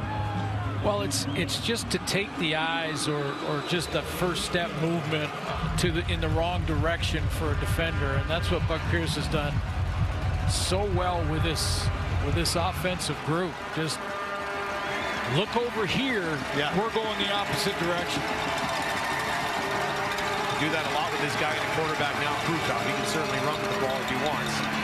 And that's where he's going to go now on the run to his right. Flags, and he's taken down just inside the 20. It's like a hold against Winnipeg here. And, you know, I know there's already a coaching vacancy in the Canadian Football League in Winnipeg, Saskatchewan. number 53. It's a 10-yard penalty. Remains first down. And I've got a nominee for the job. I'm going to just be the first to nominate Buck Pierce as a possibility. And I know there'll be a lot of good names on that list. And Buck Pierce is not going to talk about it. And he's got work to do this season. But a young candidate that I think would be worth an interview for sure. It's funny you brought him up, because as I was prepping today, I'm just writing down all the coaches and stuff. And I wrote his name. I was like, how come his name hasn't popped up a lot for that? It should. Yet, right? It should. Yep. 3 to the right, 3 to the left here for Prukop. Shuffles to his left. That's up in the air. And it does fall incomplete with a minute and 23 seconds on the clock. Was it Michael Griffin that got it? See Prukop taking a look to his left, the left of the formation. Then he wants to go back and drop it over the middle. Adeyemi Berglund, I think, got his hands on that one. It was right there in the face of Prukop. 5 sacks on the season. Adeyemi Berglund. Part of the regular rotation in front. Again, their front 7, basically the starters, although Cam Judge is not in the lineup. That's a biggie. Yeah, if Calgary's going to go on this spectacular run somehow, it's going to be based on the strength of this front 7. Prukop in trouble. Ball is out, trying to lunge back on it. And I believe he managed to get there, and he does come up with it. But there's Calgary's defense making a play again. That's another one of their regular guys. Julian Hauser had an excellent season, 5 sacks himself. All the way around the horn to catch Prukop from the backside. Working on Drew Richmond, who's getting a chance to play at that left tackle spot for Stanley Bryant. Went through a real tough injury situation last year, did Richmond, and real high hopes for him in the future, but Julian Hauser got around him on that one. Sergio Castillo looking to make it 4 for 4. This one from 42. And he remains perfect on the night for Winnipeg. So we talked about Micah Awe and him setting the franchise record. There is your defensive player nominee, Micah Awe, and Cam Judge, top Canadian. And, you know, in any other year with his stats and what he did in contributing to the wins for Calgary, I know they weren't a lot of wins, but those wins, I mean, he, you know, would even be in an MOP type of discussion. Reggie Begelton, I don't think there's any question that he is certainly deserving of the MOP nod, but also, you know, if you wanted to make it an MVP nod, you could make that for him too. Yeah, exactly. Don't get me started on the MVP MOP debate. Okay. I can't take much more of it, and we still got a long way to go. There, near side of the field, and you can tell footing out there not excellent. And that was Peyton Logan who wasn't able to haul it in. Less than a minute to go here in the second quarter. Calgary trailing 12-3. You probably got a little more plus or minus room when you're throwing to a receiver. It's a little bit less. That window shrinks for quarterbacks when you're throwing to tailbacks. A 5'8" tailback? Yeah, a tiny tailback, speedster type tailback. Got to be a little more accurate with those guys. Jake Mayer just 2 for 8 in this ball game for 42 yards. This time they'll hand it off. Nice burst. Look at him go, Logan, trying to find that first down, but Jamal Parker stretched him out, and he's going to come up short. Looked like he might have had a path there if he'd gone straight ahead. Tried to go wide to get around him and ends up being a couple yards short. Yeah, I think, though, for Peyton Logan on this run that, you know, he just couldn't, as he breaks to the outside, he couldn't make the cut he wanted to with the snow. So he just got strung out. Try to run by you instead. Yep. So So with the clock ticking down here, 3rd and 2 Calgary on their own 48. Grant back waiting for this. It'll hang up there for a while. Grant takes it after a 46-yard kick, and he is smothered immediately before he could really get anything going on that return. Charlie Power, among others, down the field, special teams coverage. Well, not only is Coach O'Shea protecting Zach Collaros from any sort of freak thing in a game that doesn't matter in the standings, he's also looks like he's protecting Drew Brown a little bit. I like that. Yeah. I mean, if Collaros is to get banged up, we know Drew Brown has come in and played extremely well. Got to have him ready to go too, I guess. Yep, absolutely. Had a game versus Edmonton in August where he threw Drew Brown, threw for over 300 yards, and I mentioned 7 for 7 last week versus Edmonton. So they've seen what they need. So they need what they've seen what they need to see, the Bombers, the coaching staff. And I agree with you on Drew Brown. I think he's been around. He's learned from Zach Collaros. He told us this week how much he's learned from Zach. And I think he is ready to maybe lead a team next year. Problem for him is that we've seen other young quarterbacks actually emerge on some of these teams this year, right? So teams that might have been in the mix to maybe inquire about a Drew Brown. I should have asked him. So crazy to do it. Should have asked him about his contract situation. I didn't get to that, but either way, though, you could trade for him. Yeah, there's always ways to acquire people, right? So, yeah, Drew Brown, when he comes in 3 of 5 in this game, 50 yards, turned it over to Prukop after that, got what he needed. But Drew Brown, one of the more steady backups in the Canadian Football League so far this season, and still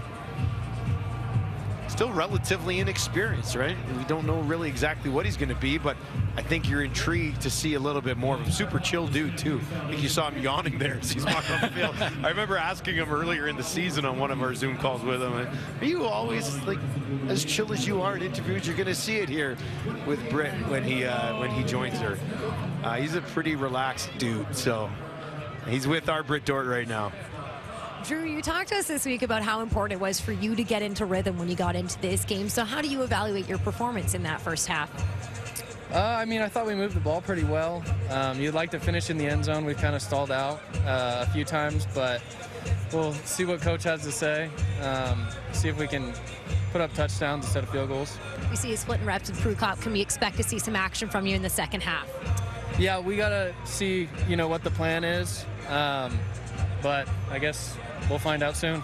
All right. Well, thanks for this one, Drew. Thanks. To Matthew and the panel. You're going to have a big debate about how fast that second half can be. Yes, yes. Instead, we'll focus on the West Semi boys and the BC Lions. And Milt, when you take a look at what BC would have wanted to do, they would have wanted to host the West Final. And then Calgary comes in last week and beats them 41-16. So how does BC get their mojo back before next week?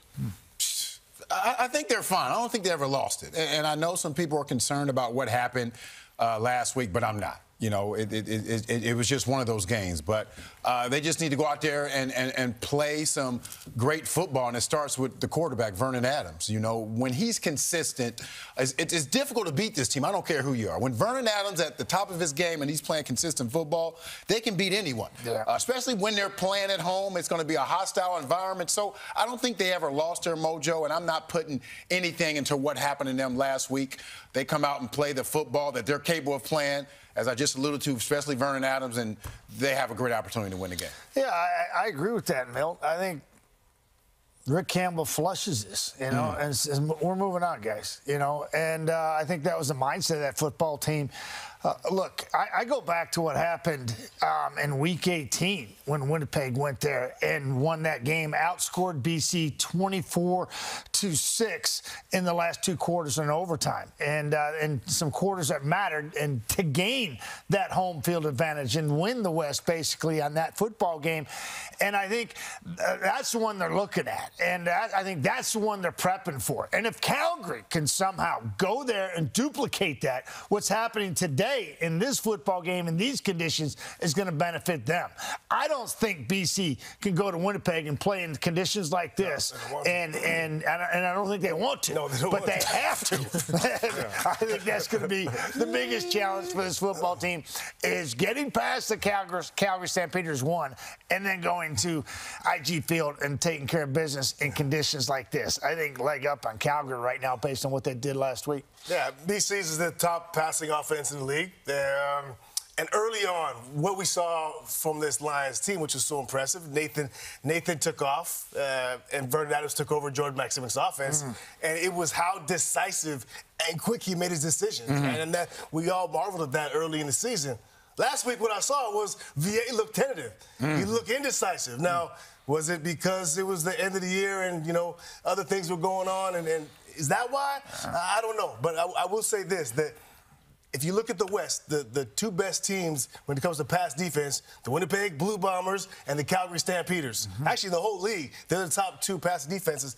That's who BC's going to have to get through if they want to get to the Grey Cup. And the only way they're getting there, you said it, this is a passing offense. They're going to need to pass the ball. VA's just got to be decisive and let it go. You know, I can't believe you can talk about their defense. If BC cranks up that defensive segment, right? No, right. If BC cranks up that defensive front and they get after Calgary, no question they can be in Calgary. Because I think in Winnipeg in a couple of weeks' time, I really believe that's the key for them, right? It's not only, everybody talks about their offense being explosive, Milt. I really believe that defense is their key to winning and going to Winnipeg. Calgary great pass defense is because their run defense is bad. That's why they have a decent pass defense. Offenses run the ball on them. So that's what BC's going to have to try to do. I go back to what Matty was saying about Rick Campbell. He'll want to keep the emotions down. As for Orlando Steyer and Bo Levi Mitchell, well, we're going to talk about it after the break because Bo playing this weekend is still pretty big.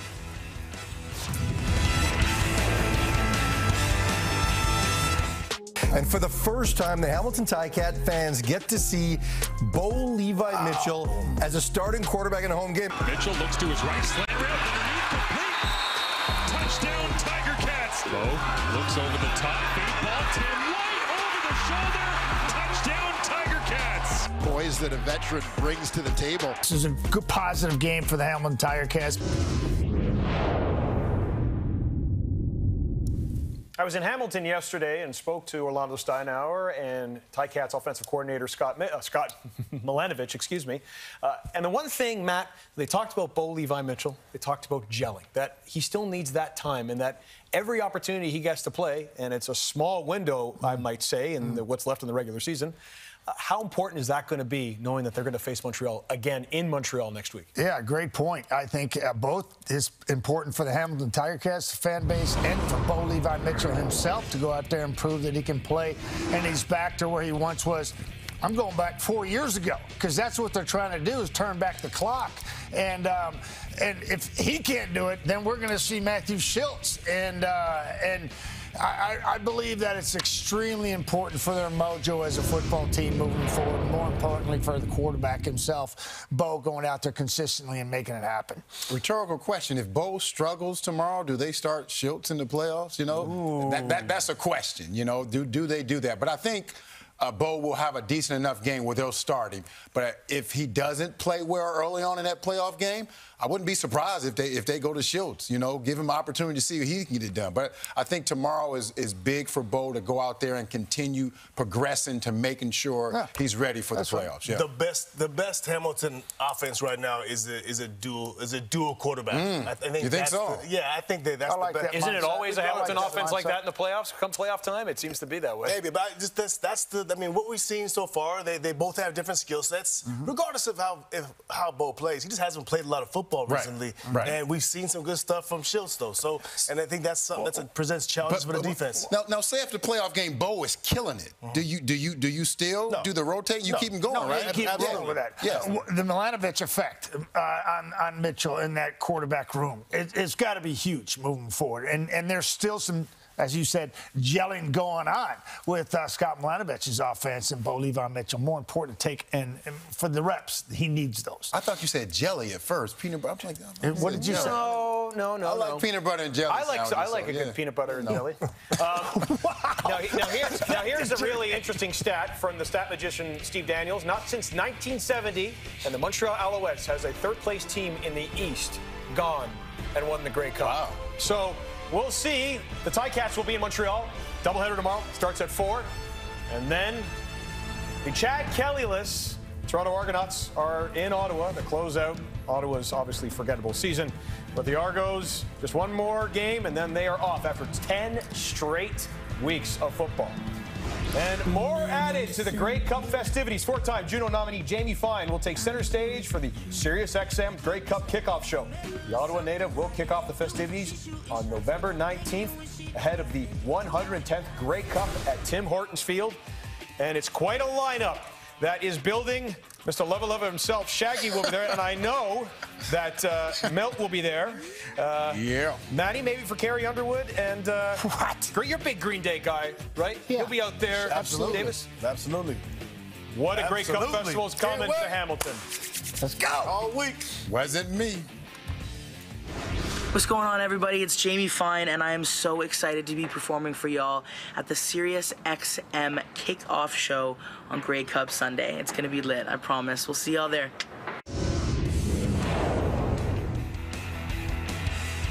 Just want to thank everybody for letting this sideline guy sit in this seat. This is Kate Burness's chair, but being around Milt and Maddie and Davis and producer Troy and producer Jamie, it's been a lot of fun. I will be back on the sidelines next week wearing my Brit Dort hat.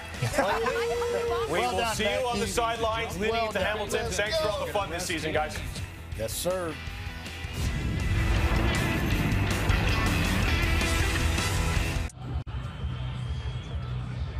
Chilly night in Calgary, and a chilly night for the Stampeders so far as they do trail Winnipeg 12-3. One of their stars on the defensive side of the ball, Micah Alway, is with our Brit Dort. Micah, a game that we know doesn't mean anything in the standings, but I'm sure it means a lot to you. You passed the single-season tackle record for the Calgary Stampeders. What had to go into this season for you to be able to do that?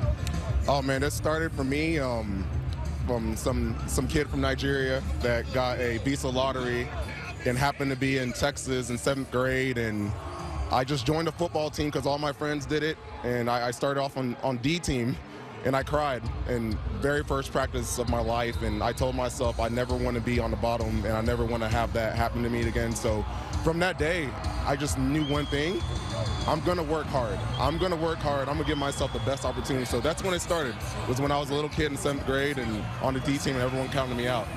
Well, congratulations, Micah. Like I said, well deserved, and have a great second half. Thank you. Thank y'all. Well, mission accomplished, and quite the story, isn't it, Suits? Just outstanding. I mean, you get the hairs in the back of your neck stand up, and just his journey and the sacrifice and all the work pays off with a tremendous season this year, but just a great career for Micah Alway as he continues to build on it.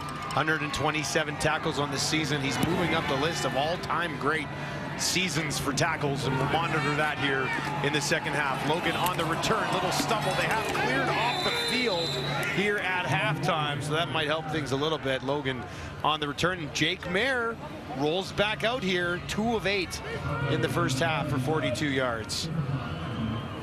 Yeah, clearly the Calgary Stampeders like to see their offense get a little more traction in this second half before they head to Vancouver for the Western semifinal. In that game, as I mentioned, they won 41-16. A tremendous balance in the offense. Best game for Kadeem Carey. Not a lot of stats for Mayer, but did what they had to get the win. Mayer, they'll get a move into his right, drops it in there just outside the 50 for a first down. As he gets it to Odom's Dukes for the first time today, and it goes for 17 yards. Yeah, a good, basically the first year. He's a second-year CFL player, but first year as a full-time starter for Odom's Dukes. And take a look at his numbers. Very, very good season. That I think that the way he could elevate that season and elevate his play is on those deep balls and getting in behind coverage, blowing the top off coverage. Just 3 30-yarders this year. Missed a couple of games this season as well. And now this will be taken away by Mills, and what a rush from Dedrick Mills, maybe the best play of the night offensively for the Calgary Stampeders. Well, here's the balance that I was talking about that they showed us in the BC game last week. It was Kadeem Carey there. Dedrick Mills, very capable. Again, nice cut. They've got the field cleaned off a lot better so the athletes can make these kind of moves in the open field. 27-yard gain to get the Stamps down into field goal range at the very least. Well, stiff arm on Hallett to keep that play alive. That worked from the Winnipeg 31. Back to Mills. Kind of tripped up, but takes it down inside the 30 for a 4-yard pickup on first down. There were times this season that Dave Dickinson played Dedrick Mills and Kadeem Carey on the roster at the same time. One of the 3 games against the Lions, they were both on the roster. Both got touches. Interesting, though, they're very similar backs, and with Peyton Logan healthy, it gives you a little bit of a different look. Can you get all three? I mean, if you do, and you can somehow utilize them, that would be rather remarkable.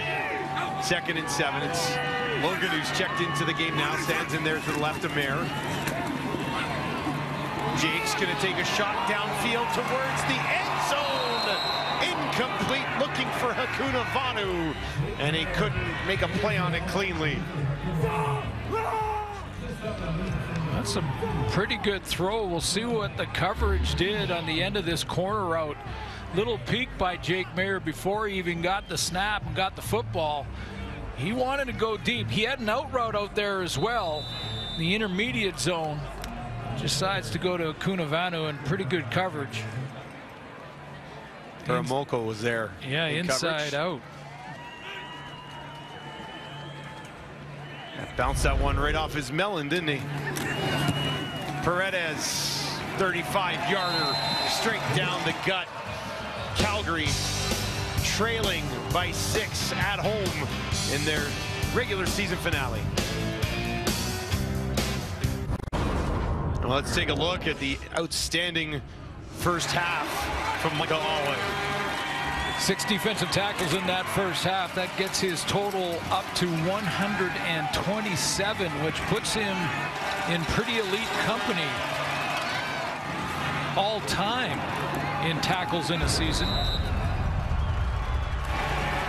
Drew Brown back in the ball game here, hands it off, and Greg McCray is going to take off. And he moves that onto Calgary's side of the field.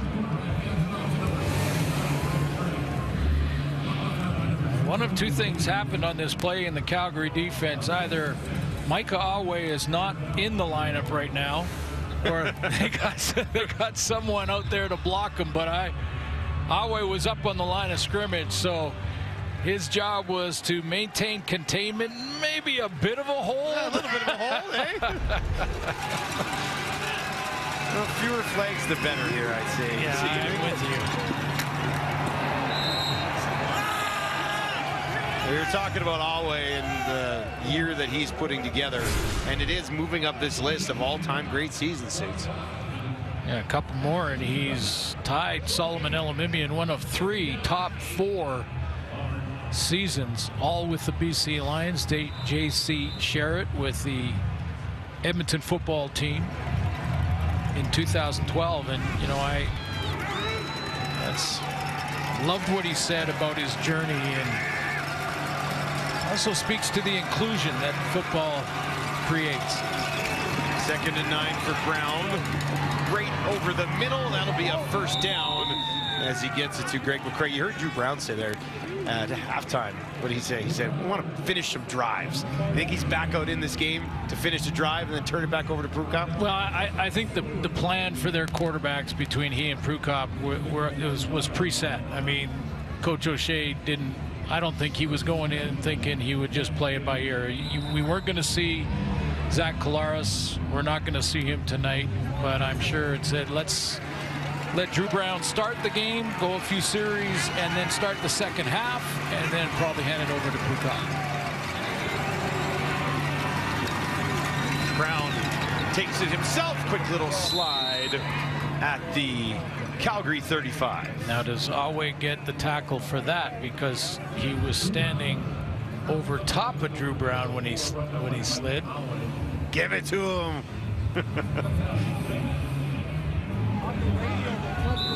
Second and 7, 3 yards on a little scamper ahead from Drew Brown. I said that out loud because I'm hoping that that's the direction that the stats department goes, and we can get him in that top 4. Let me rephrase that. He can get himself in the top 4. We're literally doing nothing. Yes. There's Brown. Man, he had some zip on that pass, didn't he? Guns it in there to McCray once again.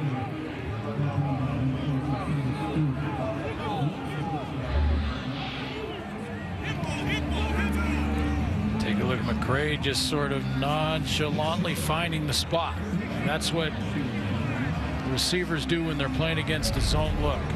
It's not about running as fast as you can. It's about weaving your way to that open area. Silas Stewart with the tackle on McCray after that catch. Brew Cup back into the game on 3rd and inches on the Calgary 29. And again, just kind of kick it out to the right. Ball pops out. Calgary's going to pick it up. How about Alway there? Eventually, it was a Darius Taylor who came up with it, but as we talk about Micah Alway, involved here for the Calgary defense again.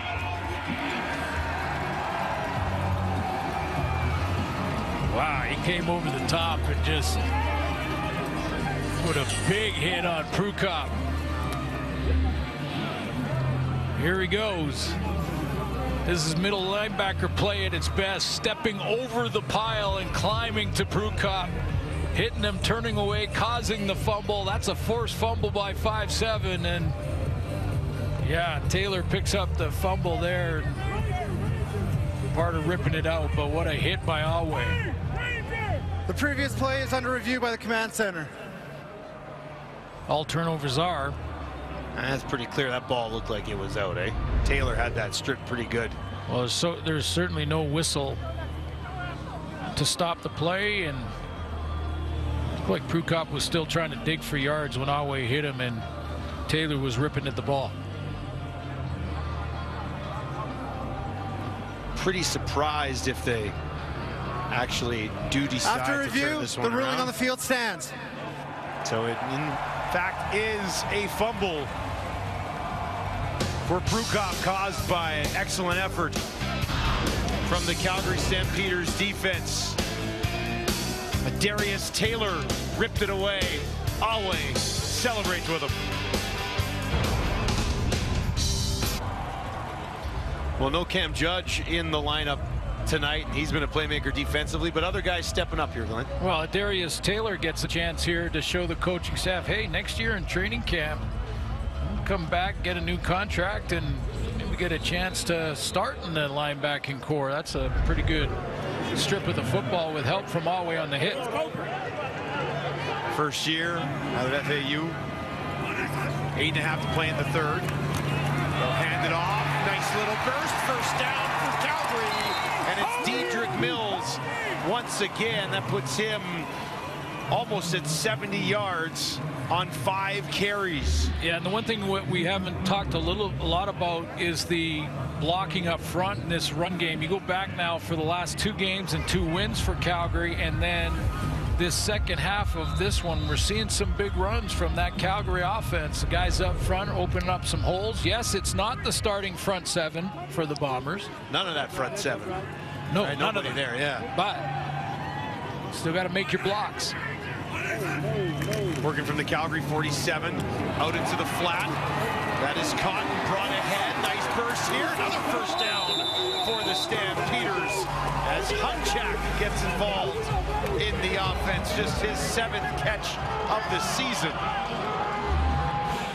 A couple of good plays stacked on top of each other here for the Calgary offense. A little play action that draws the defense into the middle and allows Hunchak to outflank basically the front 7.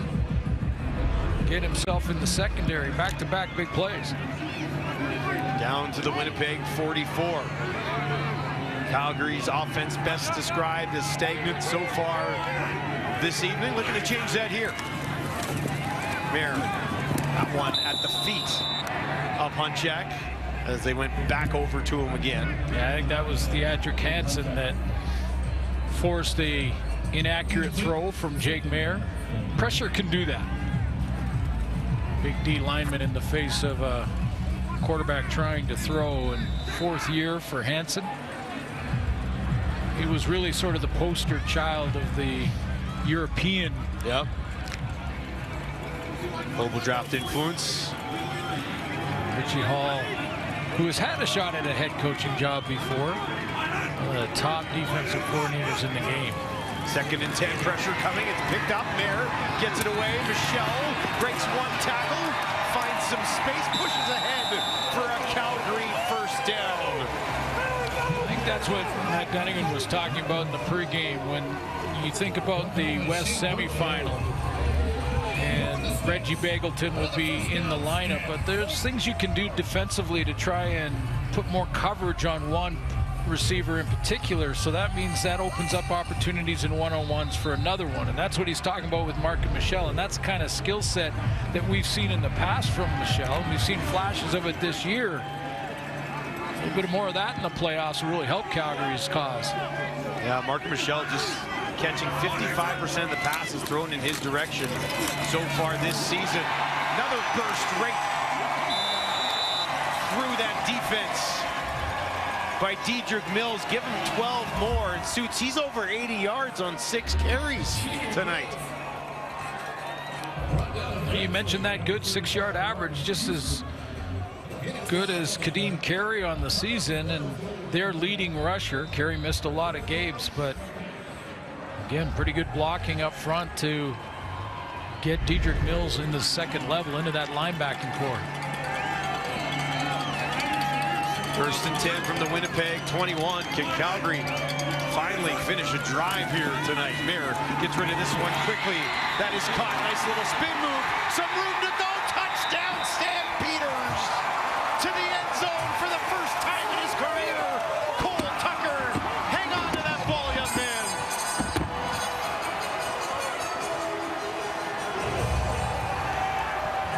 Some nice yak yards for Cole Tucker in that first touchdown for him. First of all, timing excellent by Mayer. Get it out quickly so he can make this move, spin to the outside, get some help on a little chip block, and the final 8 to 10 yards, 88, picks up on his own. First year out of Northern Illinois in his first trip to a CFL end zone.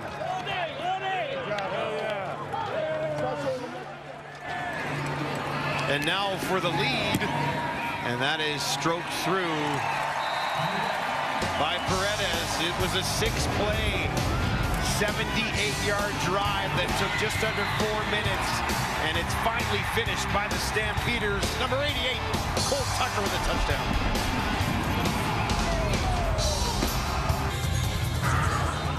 Hey man, shout out my boy Lou, blocking downfield. Only reason I scored. Shout out to Calville, Illinois. First touchdown ever. Man, it feels good. Nice. Congratulations, man. That's great. There's Grant on the return. Can he get away? Not this time. Wrapped up just outside the 30.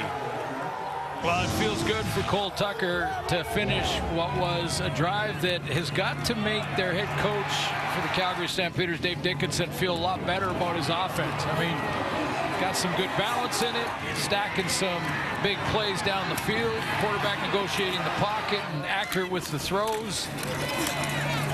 Good running game and blocking up front.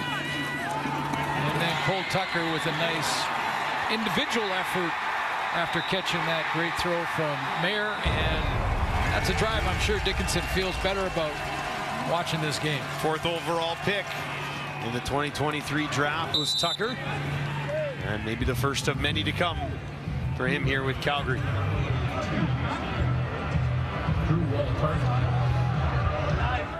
Brown finds Wolotarski, and that'll bring him 2nd and short. So Dakota Brukop trots back onto the field. 4 minutes left here in the 3rd quarter.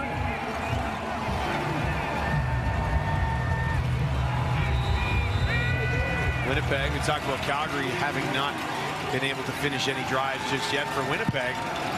Same script. Sergio Castillo, 4 field goals in this game. There's Alway right on top of Prukop. Didn't need much.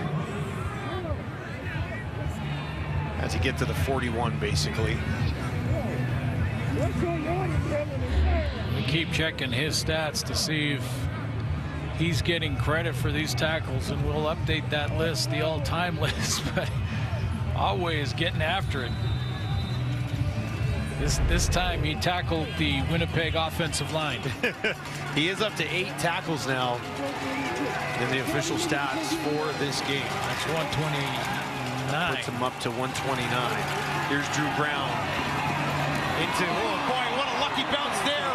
And that's going to be taken by Rasheed Bailey down inside the 30. Bailey inside the 20. Cuts it back, still going. Bailey will not be stopped. End zone. What an effort. Are you kidding me, Rasheed Bailey? A couple of cracks at him, but they could not bring him down. And Winnipeg answers right back. 68 yards for 88.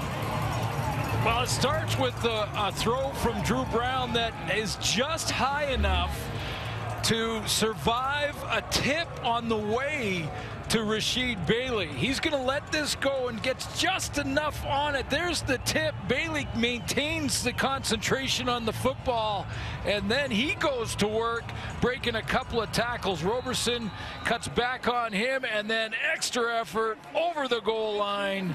And just like that, the Bombers are back on top.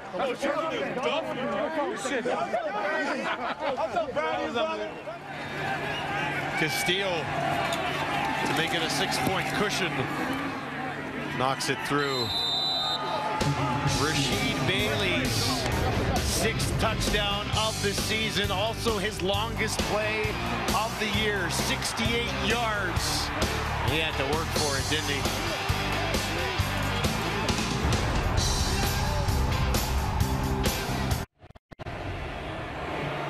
First touchdown pass of the game for Drew Brown is his 8th of the season. Has not thrown an interception yet either. For more on the young quarterback and his relationship with the starting quarterback, Zach Collaros, let's send it down to Britt Dorff. Well, Drew Brown considers himself the luckiest quarterback in the league because he gets to work alongside Zach Collaros and learn from him. He talked about his early days as a Bomber and said, you know, I used to text Zach on days off and say, hey, would you meet me at the field and go over some stuff with me? And Zach always would. He talked about the great character that Zach Collaros is on and off the field. Said, I want to emulate that in my style of play. We saw it a little bit here and there tonight on that last pass, guys, but I want to say my favorite part about Drew Brown is the fact that he talked about Bomber fans might love Zach Collaros, but I consider myself the biggest fan of Zach Collaros. So he fits in with everybody else, I guess, right? Well, hey, and I think you're bang on when you say he's due. He's due for a chance. This will be taken just outside the 21 by Logan. Broke a couple of tackles, stayed on his feet. And will they eventually get him down? Yes. 5'8", 185 pounds, and took about 6 guys to eventually stop him, didn't it? Well, he was dynamic in that BC game. And, you know, when you think about how Dave Dickinson will put together the lineup for the semifinal, I mean, you got to keep 20 on it. He's got to be in there. He's a game changer, and that quickness and speed really is the sort of opposite look from Dedrick Mills or Kadeem Carey. But could you get all 3, run the veer and the triple option? That'd be confusing, wouldn't it? Back to Mills this time. That's about the best Winnipeg has done on him.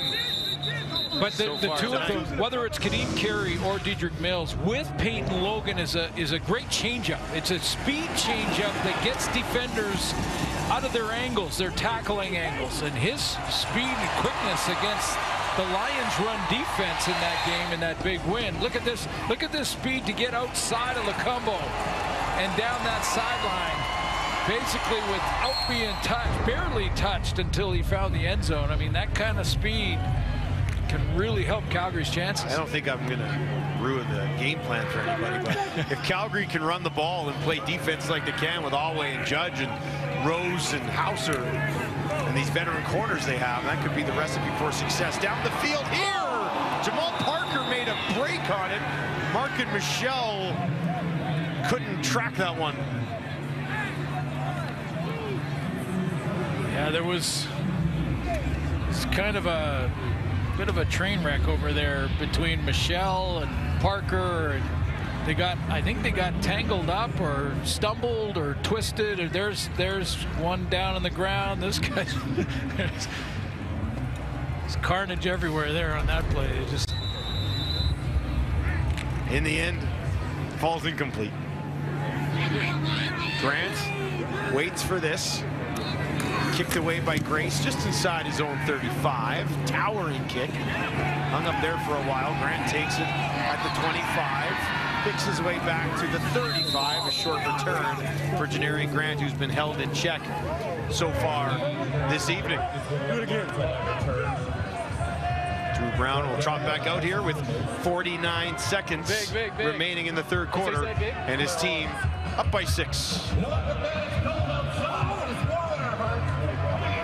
Tonight, he's 7 of 9 for 146 yards and a touchdown. One more drive here for him, Glenn? Well, we'll see, yeah. I mean, I heard his teammates as he was coming on the field say, hey, just go and do it again. That would mean a quick throw to Rasheed Bailey and let him do the rest of the running there. But usually when the Bombers this season have taken a lead, now this is a one-possession lead, but taken a lead, they have really grounded out with the run game after that. Time to cue up that 11-minute drive. Not here. Brown down the field, and that is hauled in. O'Leary Orange working against Moxie, and he picks up a big chunk. I almost thought Brown was going to do it again there. Yeah, Brendan O'Leary Orange does he does his best impersonation of a rebounder in basketball. I mean, he's going to block out Moxie on this and then make a real good catch back behind him. See how he's blocking out, get his body in front of and box out the rebounder trying to get the ball behind him and then rip it down. His longest catch of the season, just his 5th catch of the year. Kind of stuck down the depth chart in this deep Winnipeg offense. Now they'll get into the fullback, 3rd catch of the season for Damian Jackson. And he gets involved as well as we hit the end of quarter number 3 here at McMahon as we wrap up Friday Night Football for another season. And these teams giving us a little bit of entertainment in the second half of this ball game. Long way to go here. Winnipeg on top. Winnipeg Blue Bombers on top by 6 here at McMahon in Calgary on a Friday night, and both teams kind of getting what they wanted to see, I think, here tonight. Yeah, absolutely. Drew Brown has looked good in relief of Zach Collaros here, not playing tonight, and I think that one drive for Calgary in the 3rd quarter, that touchdown drive, finished by Cole Tucker, important for the psyche of their offense, and we're going to have a finish in the 4th quarter. And by the way, I know you mentioned my gloves in the first break, and did it in a way that said, hey, you know, I'm not wearing gloves on camera. Yeah, you're wearing gloves. You're just not wearing them on camera. These are like discount ones, Dustin, that just don't look as good. Busted. Busted. I know. You got to give me a pair of those gloves. I'm wearing the same shoes now. You might as well get the same gloves, too. Augustine on the carry. And they look good enough for a first down. They are keeping my hands warm, though. It's a little, I don't know. I don't want to say it's warming up. It's been a better second half. The wind has died down a little bit here, right? And I think that's why we've seen some of the passing games sort of reemerge here in the second half. The wind's died down a little bit. It was a blizzard in the 1st quarter, keep in mind. Made it more difficult to throw the ball for the quarterbacks. Drew Brown so far having your typical Drew Brown relief effort, 9 of 11, 185 yards and a touchdown. Has time down the field, drops it in there, touchdown! O'Leary Orange hauls it in. Flag on the play, but Drew Brown strikes again. Calgary number 2. That penalty is declined. Touchdown.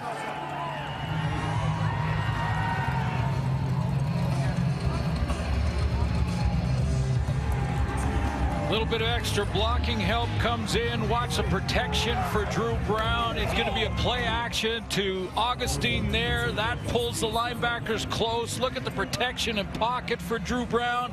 He steps in and delivers a strike on a deep crossing route from O'Leary Orange. Nice execution. Second touchdown for Brown. 36 and 31-yard catches for Brendan O'Leary Orange. We'll knock through one more, and that is the second touchdown in the career of O'Leary Orange, and the second of the night for Drew Brown, who's been super efficient thus far. Drew Brown knows he has man-to-man here because O'Leary Orange comes from depth and then will cross, and Moxie came across to take him and then has to try and trail him. And Moxie will sit on this route, and O'Leary Orange runs right through that attempted jam to get wide open on that crossing post, that deep crossing route. But Drew Brown knew he had man-to-man because of the pre-snap motion. Brown is now 10 of 12, 216 yards, 2 touchdowns, 9 touchdowns and 0 interceptions on the season for the Bombers' backup. Taking 21 on the return, finding a little bit of space here is Logan this time. And decent field position for the Calgary Stampeders as he gets stopped just shy of the 50. We saw the big run by Rashid Bailey, and this might be it for him for tonight. Hopefully he can walk this off. This was on the touchdown throw to O'Leary Orange, and he just looks like a non-contact, maybe hamstring or something on that right leg was bothering him. This is always the concern in these type of games. Just do not want to lose a starter with the playoffs around the corner. Tommy Stevens into the ball game. This time to hand it off for a short pickup on first down. Let's take a look at Tommy Stevens, second year out of Penn State. Just limited action other than short yardage. Talked at length about his work on the short yardage team, but yeah, I think when you watch this game and you look at that long drive by Jake Mayer that finished with a touchdown to Cole Tucker, that's what Dave Dickinson needed to see from Mayer. Okay, now we'll make the change. Coming into this game, Calgary had attempted 570 passes this year. Jake Mayer had thrown 563 of them, all but 7. That right there is just the 8th pass by a quarterback not named Jake Mayer this year. Yeah, I mentioned off the top that Mayer was the only quarterback in the league that started every game for his team, and there's value in that, right? Yeah, absolutely, yeah. And led the league in attempts, led the league in completions. So that will be his night on, and he wears that toque much better than Matthew in the studio. Just saying. We had to mention that again, hey? Had to mention that one more time. We both got a shot in. Can't blame either of us. 3rd and 2.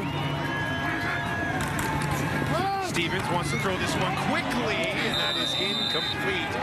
He's trying to drop it in to Ryson John, but it ends up falling incomplete. Turnover on downs, and Winnipeg will get this ball back. Well, I'm wondering about the call on 3rd and 2 when you have Tommy Stevens in the game, big running quarterback. You have Dedrick Mills, but when I looked at the play, it looked like it may have had the option to run, and it was Stevens' decision to throw the ball. So sometimes there's those play called that you have the option, the quarterback has the option to run the ball, and then he decided to pull it in that case, and it didn't work. Start on their own at 54. Augustine. Not much room on this one. Picks up a couple of yards.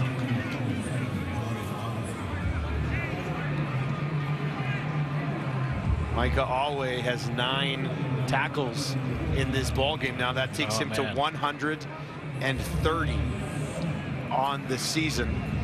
There's Cam Judge, who's been riding shotgun right beside him all year. Well, there's been some great combinations at linebacker in this league. Still is this year. Toronto has a good group. All the teams in the playoffs certainly do. But, man, that's been a great 1-2 combo. Cameron Judge. Brown over the middle. Finds a soft spot in that defense to Wolotarski. There's a flag on the play. Well, we'll see what the flag is, but if it stands this play, it'll be the 10th tackle of the game, of the night, for 57. Micah Alway, who is going to track this down from coverage. Illegal contact, Calgary, number 2. That penalty is declined. First down. So that tackle will count. That's number 10 on the night. And 131. 131 and counting. On the season.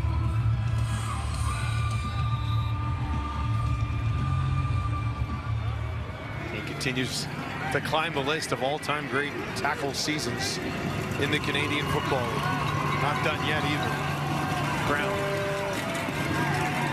on the run. Way back here. Gets it away. Augustine could not hang on. In and out of his hands with his quarterback on the run for safety.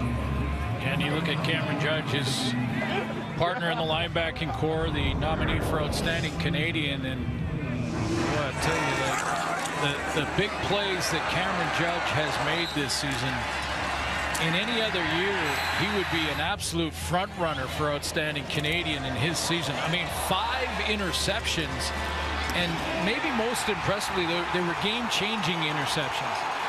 But also that when they played against Trey Ford and the Edmonton Elks, he was the guy that spied Trey Ford. He was the guy the coaches believed in to try and track down Trey Ford. Brown towards the end zone, looking to drop it in there. Kenny Lawler laid out. Did he haul it in?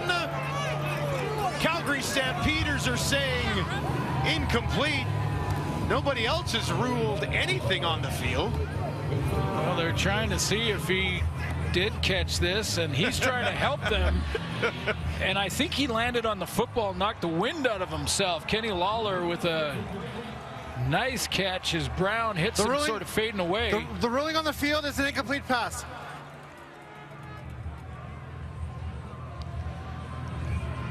Got blocked by the goalpost there. But this look will show and see if he used the turf to help him make this. He came down pretty hard too. It looked like he got the wind knocked out of him. Well, he almost had another highlight reel catch, didn't he? Lawler involved a little bit more earlier in this game. 7 different players have a catch tonight for Winnipeg. Castillo, this time from 40 yards. 4 for 4 already in the game. Give him a 5 for 5 night. Calgary's nominee for top Canadian this season. We'll take a look at the rest of the West nominees when we return. Well, welcome back to McMahon, everyone. And what a season for this group of Canadians and many others in the league that wouldn't make this list in the West. Well, that's what I mean about, 91 tackles and 5 interceptions for Cam Judge. Just outstanding season. And Sam Emelis in Saskatchewan with over 1,000 yards and 6 touchdowns. I think any other year, other than the year that Brady Oliveira gets 2,000 yards from scrimmage. Oh, and Matthew Betts breaks a Canadian record for sacks in a season. I know, there's a big debate there, isn't there? You're probably, if you're Cam Judge, resigned to the fact that you're not going to win the Outstanding Canadian. Nice to be nominated and a great honor, but it's been a pretty special season for Brady Oliveira and Matthew Betts in Vancouver. Matthew Betts as well. And it's funny, depending on who you're having a conversation with, they'll be like, well, it's clearly this guy. Yeah, oh, yeah. And you're like, well, what about this guy? Oh, yeah, that does make sense. So, yeah. We'll see how that works out. Trey Ford put up numbers that if you would have prorated it over an entire season, it might have been his award. Wow. So. Yeah. Procedure, Calgary, number 66. It's 5-yard penalty, remains second down. Bryce Bell, the guilty party on that. I mean, the the good news is that there's a ton of elite Canadian talent to choose from in the Canadian Football League right now. Yeah, and we haven't even talked about a guy who's not dressed for the Bombers tonight, and Nick Dembski, who had 1,000 yards alongside Brady Oliveira's over 1,000 yards, 1,500 yards rushing. Well, in some years, the season that Dembski had would be good enough. Yeah, exactly. Right? To possibly win the entire thing. Stevens with a hot shot into his running back there. Pick up a few yards, almost back to the original line of scrimmage. I will say that Michael O'Shea, and again, we talk about tackles and Micah Alway. I mean, here's Michael O'Shea, who is the second all-time leader in tackles, total tackles in Canadian Football League history, also a Canadian. And, you know, we talk about Brady Oliveira and Nick Dembski and developing Canadians, empowering Canadians on the roster. Let's go! Let's go! Big difference. Not all coaches do it. Grant trying to pop it to the outside. Calgary will have none of it. They track him down. Still tried to escape in the tail end of that. They had him wrapped up neatly. Nowhere to go on a Friday night. Calgary.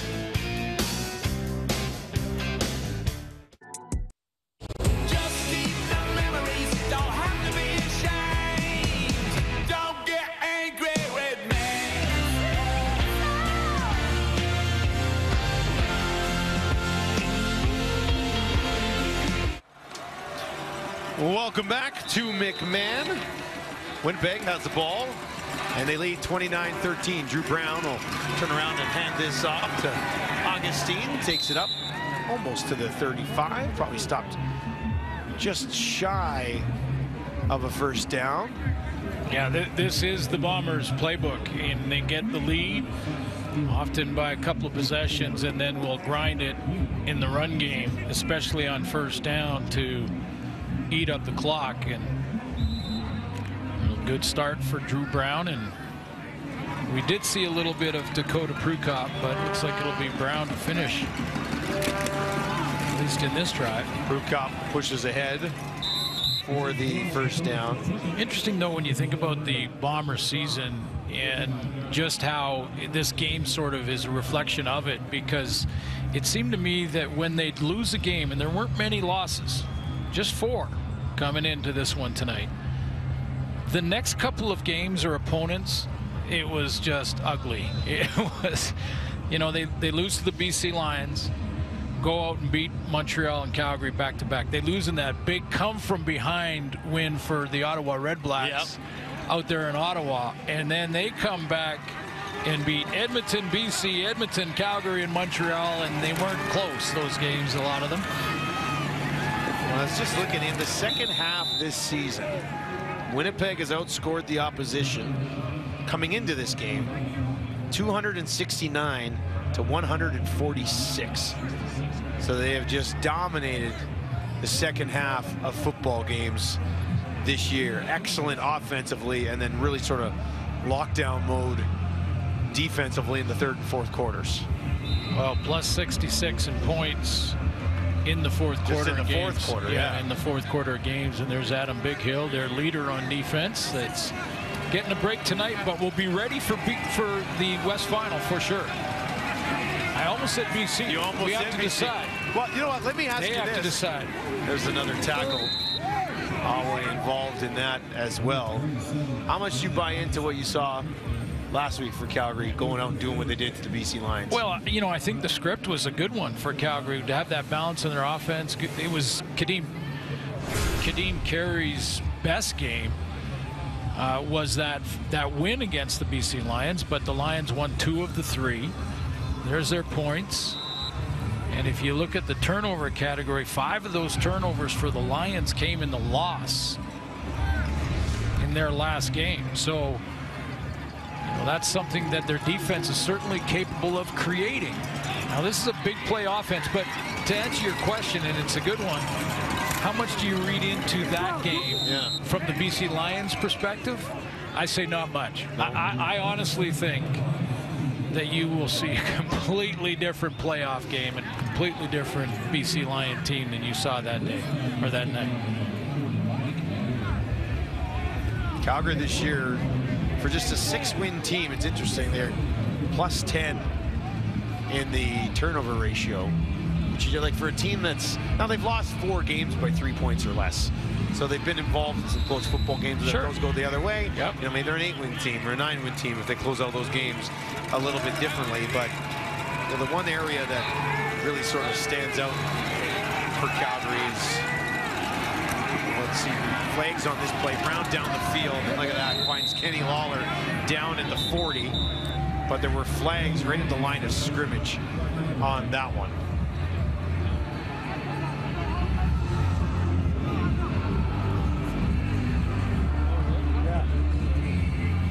Offside, Calgary, number 91. That penalty is declined. First down. Calgary's defense this year, 7th in the league in allowing 122 yards per game on the ground.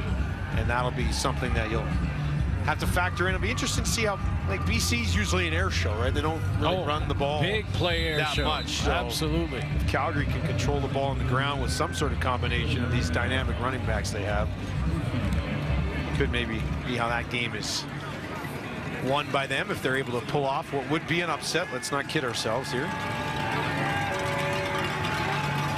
1st and 10 from the Calgary 40, back on the ground. Well, it would be an upset, but, you know, I think of the matchups. You look at the Lions receiving corps, Dominic Rhymes and Hatcher in the group.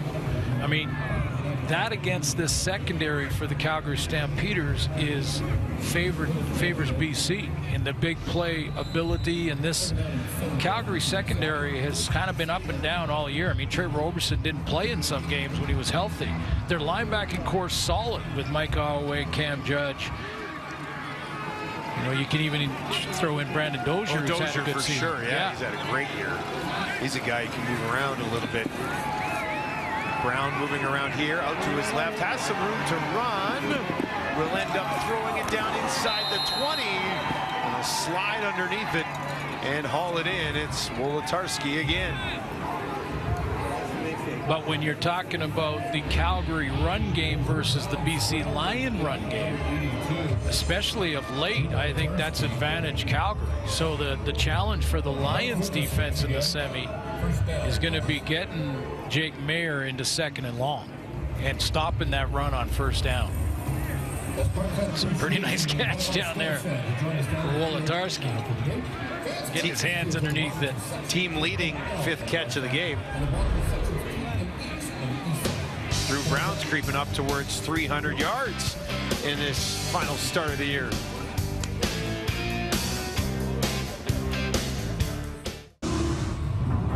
Time now for your Coors Light moment of chill. Finally really fitting in tonight here at a little chilly in McMahon. Brady Oliveira is putting the finishing touches on just a spectacular regular season. Getting the mind right. And then executing. They got him over that 2,000-yard mark from the line of scrimmage, and outstanding season for the Bombers. Jake Goddard, nominee. He is on that list, isn't he? We're going to look at that here. 1st and 10 from the Calgary 15. Augustine, nice burst, takes it down just outside the 5. Here's that list of nominees. Yeah, Jake Goddard Veterans Award nominees that are the players that best represent the characteristics of the men and women in the Canadian Forces: strength, perseverance, courage, comradeship, and community involvement. And it is a very, very impressive list. The winner will be announced at the award banquet out in Niagara Falls and Hamilton and Grey Cup week. But Brady Oliveira got the nod out of Winnipeg. Congratulations to him, and Charlie Power out of Calgary. Saw Shaggy's playing at the awards night out in Niagara. Huge fan. Looking forward to that. Love it. Crew Cup, steady as she goes. Trying to push ahead here as this clock ticks down just over 2 minutes remaining in this one. So the Bombers go to 14 wins on the season. Alway goes into the top 4 in tackles. Have we summed up the... He got up to the top 3 as a matter of fact. How about that to finish strong? Only one man with more, and he did it twice.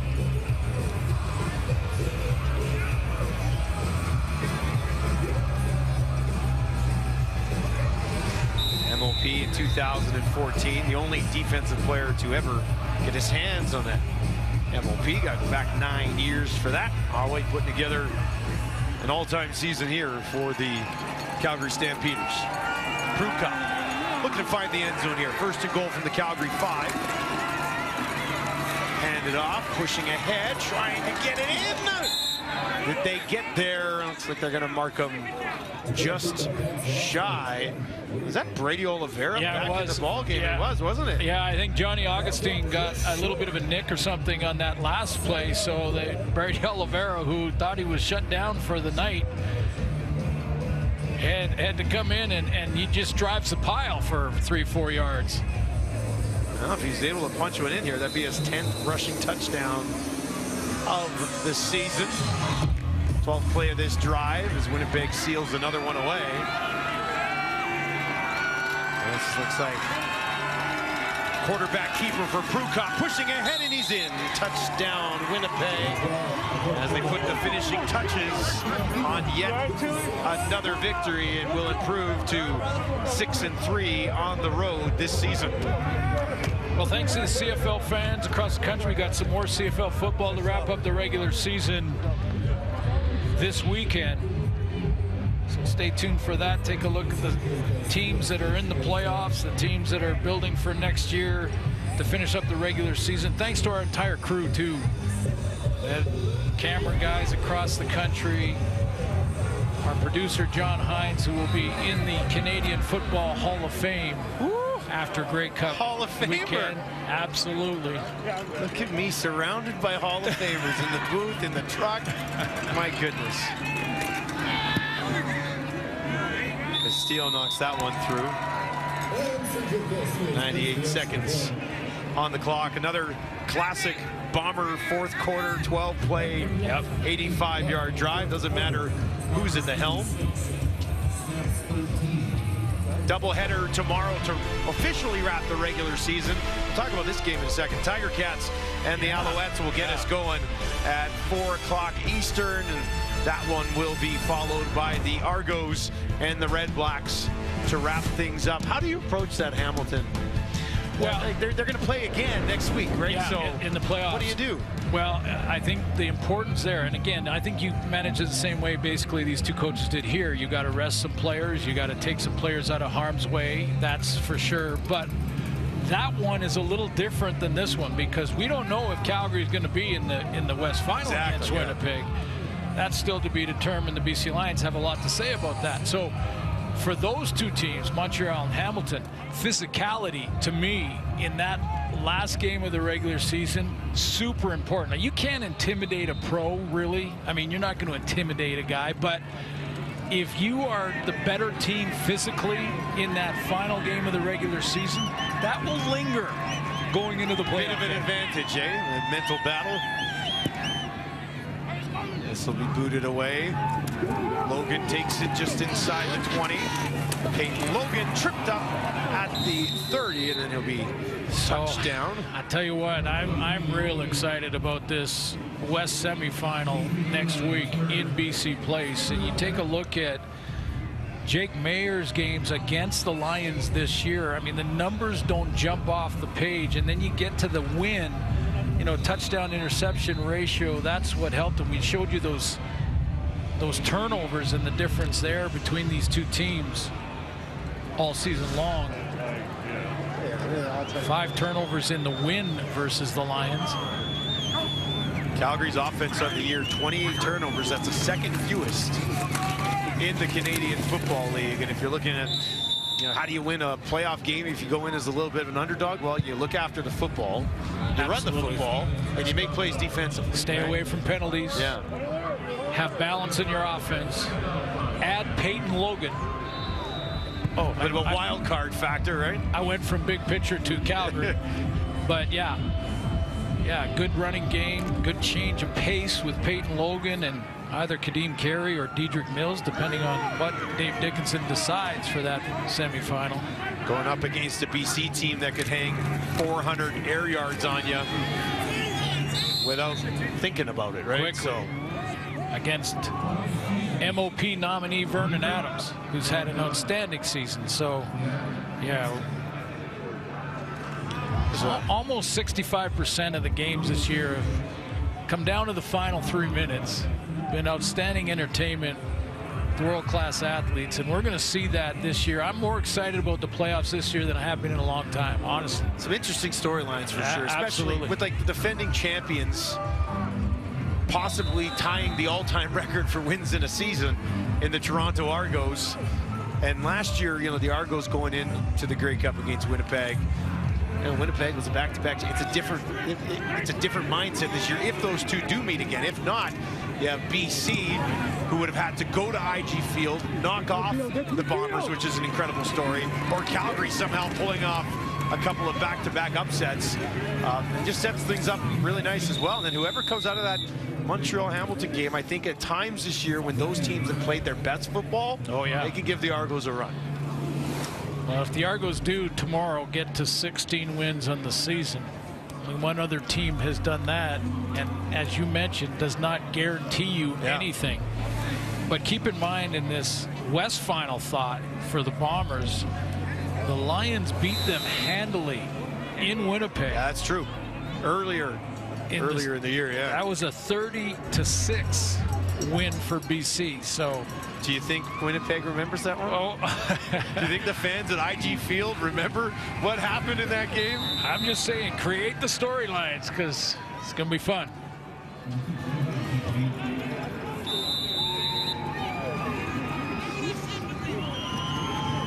Win number 14 for Winnipeg is what's about to just go into the books. One shy of what they were able to do last year, but as Glenn pointed out on the broadcast earlier, you know, when healthy, if they do have shown, we've added Kenny Lawler from last year. Brady Oliveira is having one of the greatest seasons that a running back's had. All of a sudden, you might even look better than you did last year if you're Winnipeg. Yeah, 29 wins in the last 2 years. That's one shy of the CFL record over a 2-year span. I just wish we could fly to BC tomorrow and call this game. I don't want to have to wait over a week to call that West final, but it should be a good one. And Drew Brown had a good one tonight, didn't he? 278 yards, couple of touchdowns, looked after the football once again as Zach Collaros watched as Brady Oliveira and the rest of the Blue Bombers took care of business one more time. Hey, you always need that underdog in the playoffs. The Calgary Stampeders will be that underdog going into the playoffs this year, but they have the talent to pull off the upset. Stay tuned. Next week's going to be fun.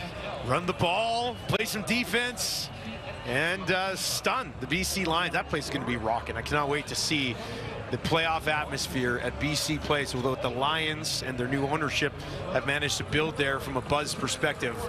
That place is going to be absolutely rocking. The Winnipeg Blue Bombers will be waiting for what will be a jam-packed IG Field as they take care of business one more time. 36-13, your final from Calgary, as Winnipeg, with some highlights along the way, get it done again. Their 6th road win of the season. That's going to do it for us in Friday Night Football. For Glenn Suter and Britt Dorr down on the sidelines, our entire crew up here in the booth, down on the field and in the truck. Thank you for joining us for regular season football. Enjoy the rest of your evening.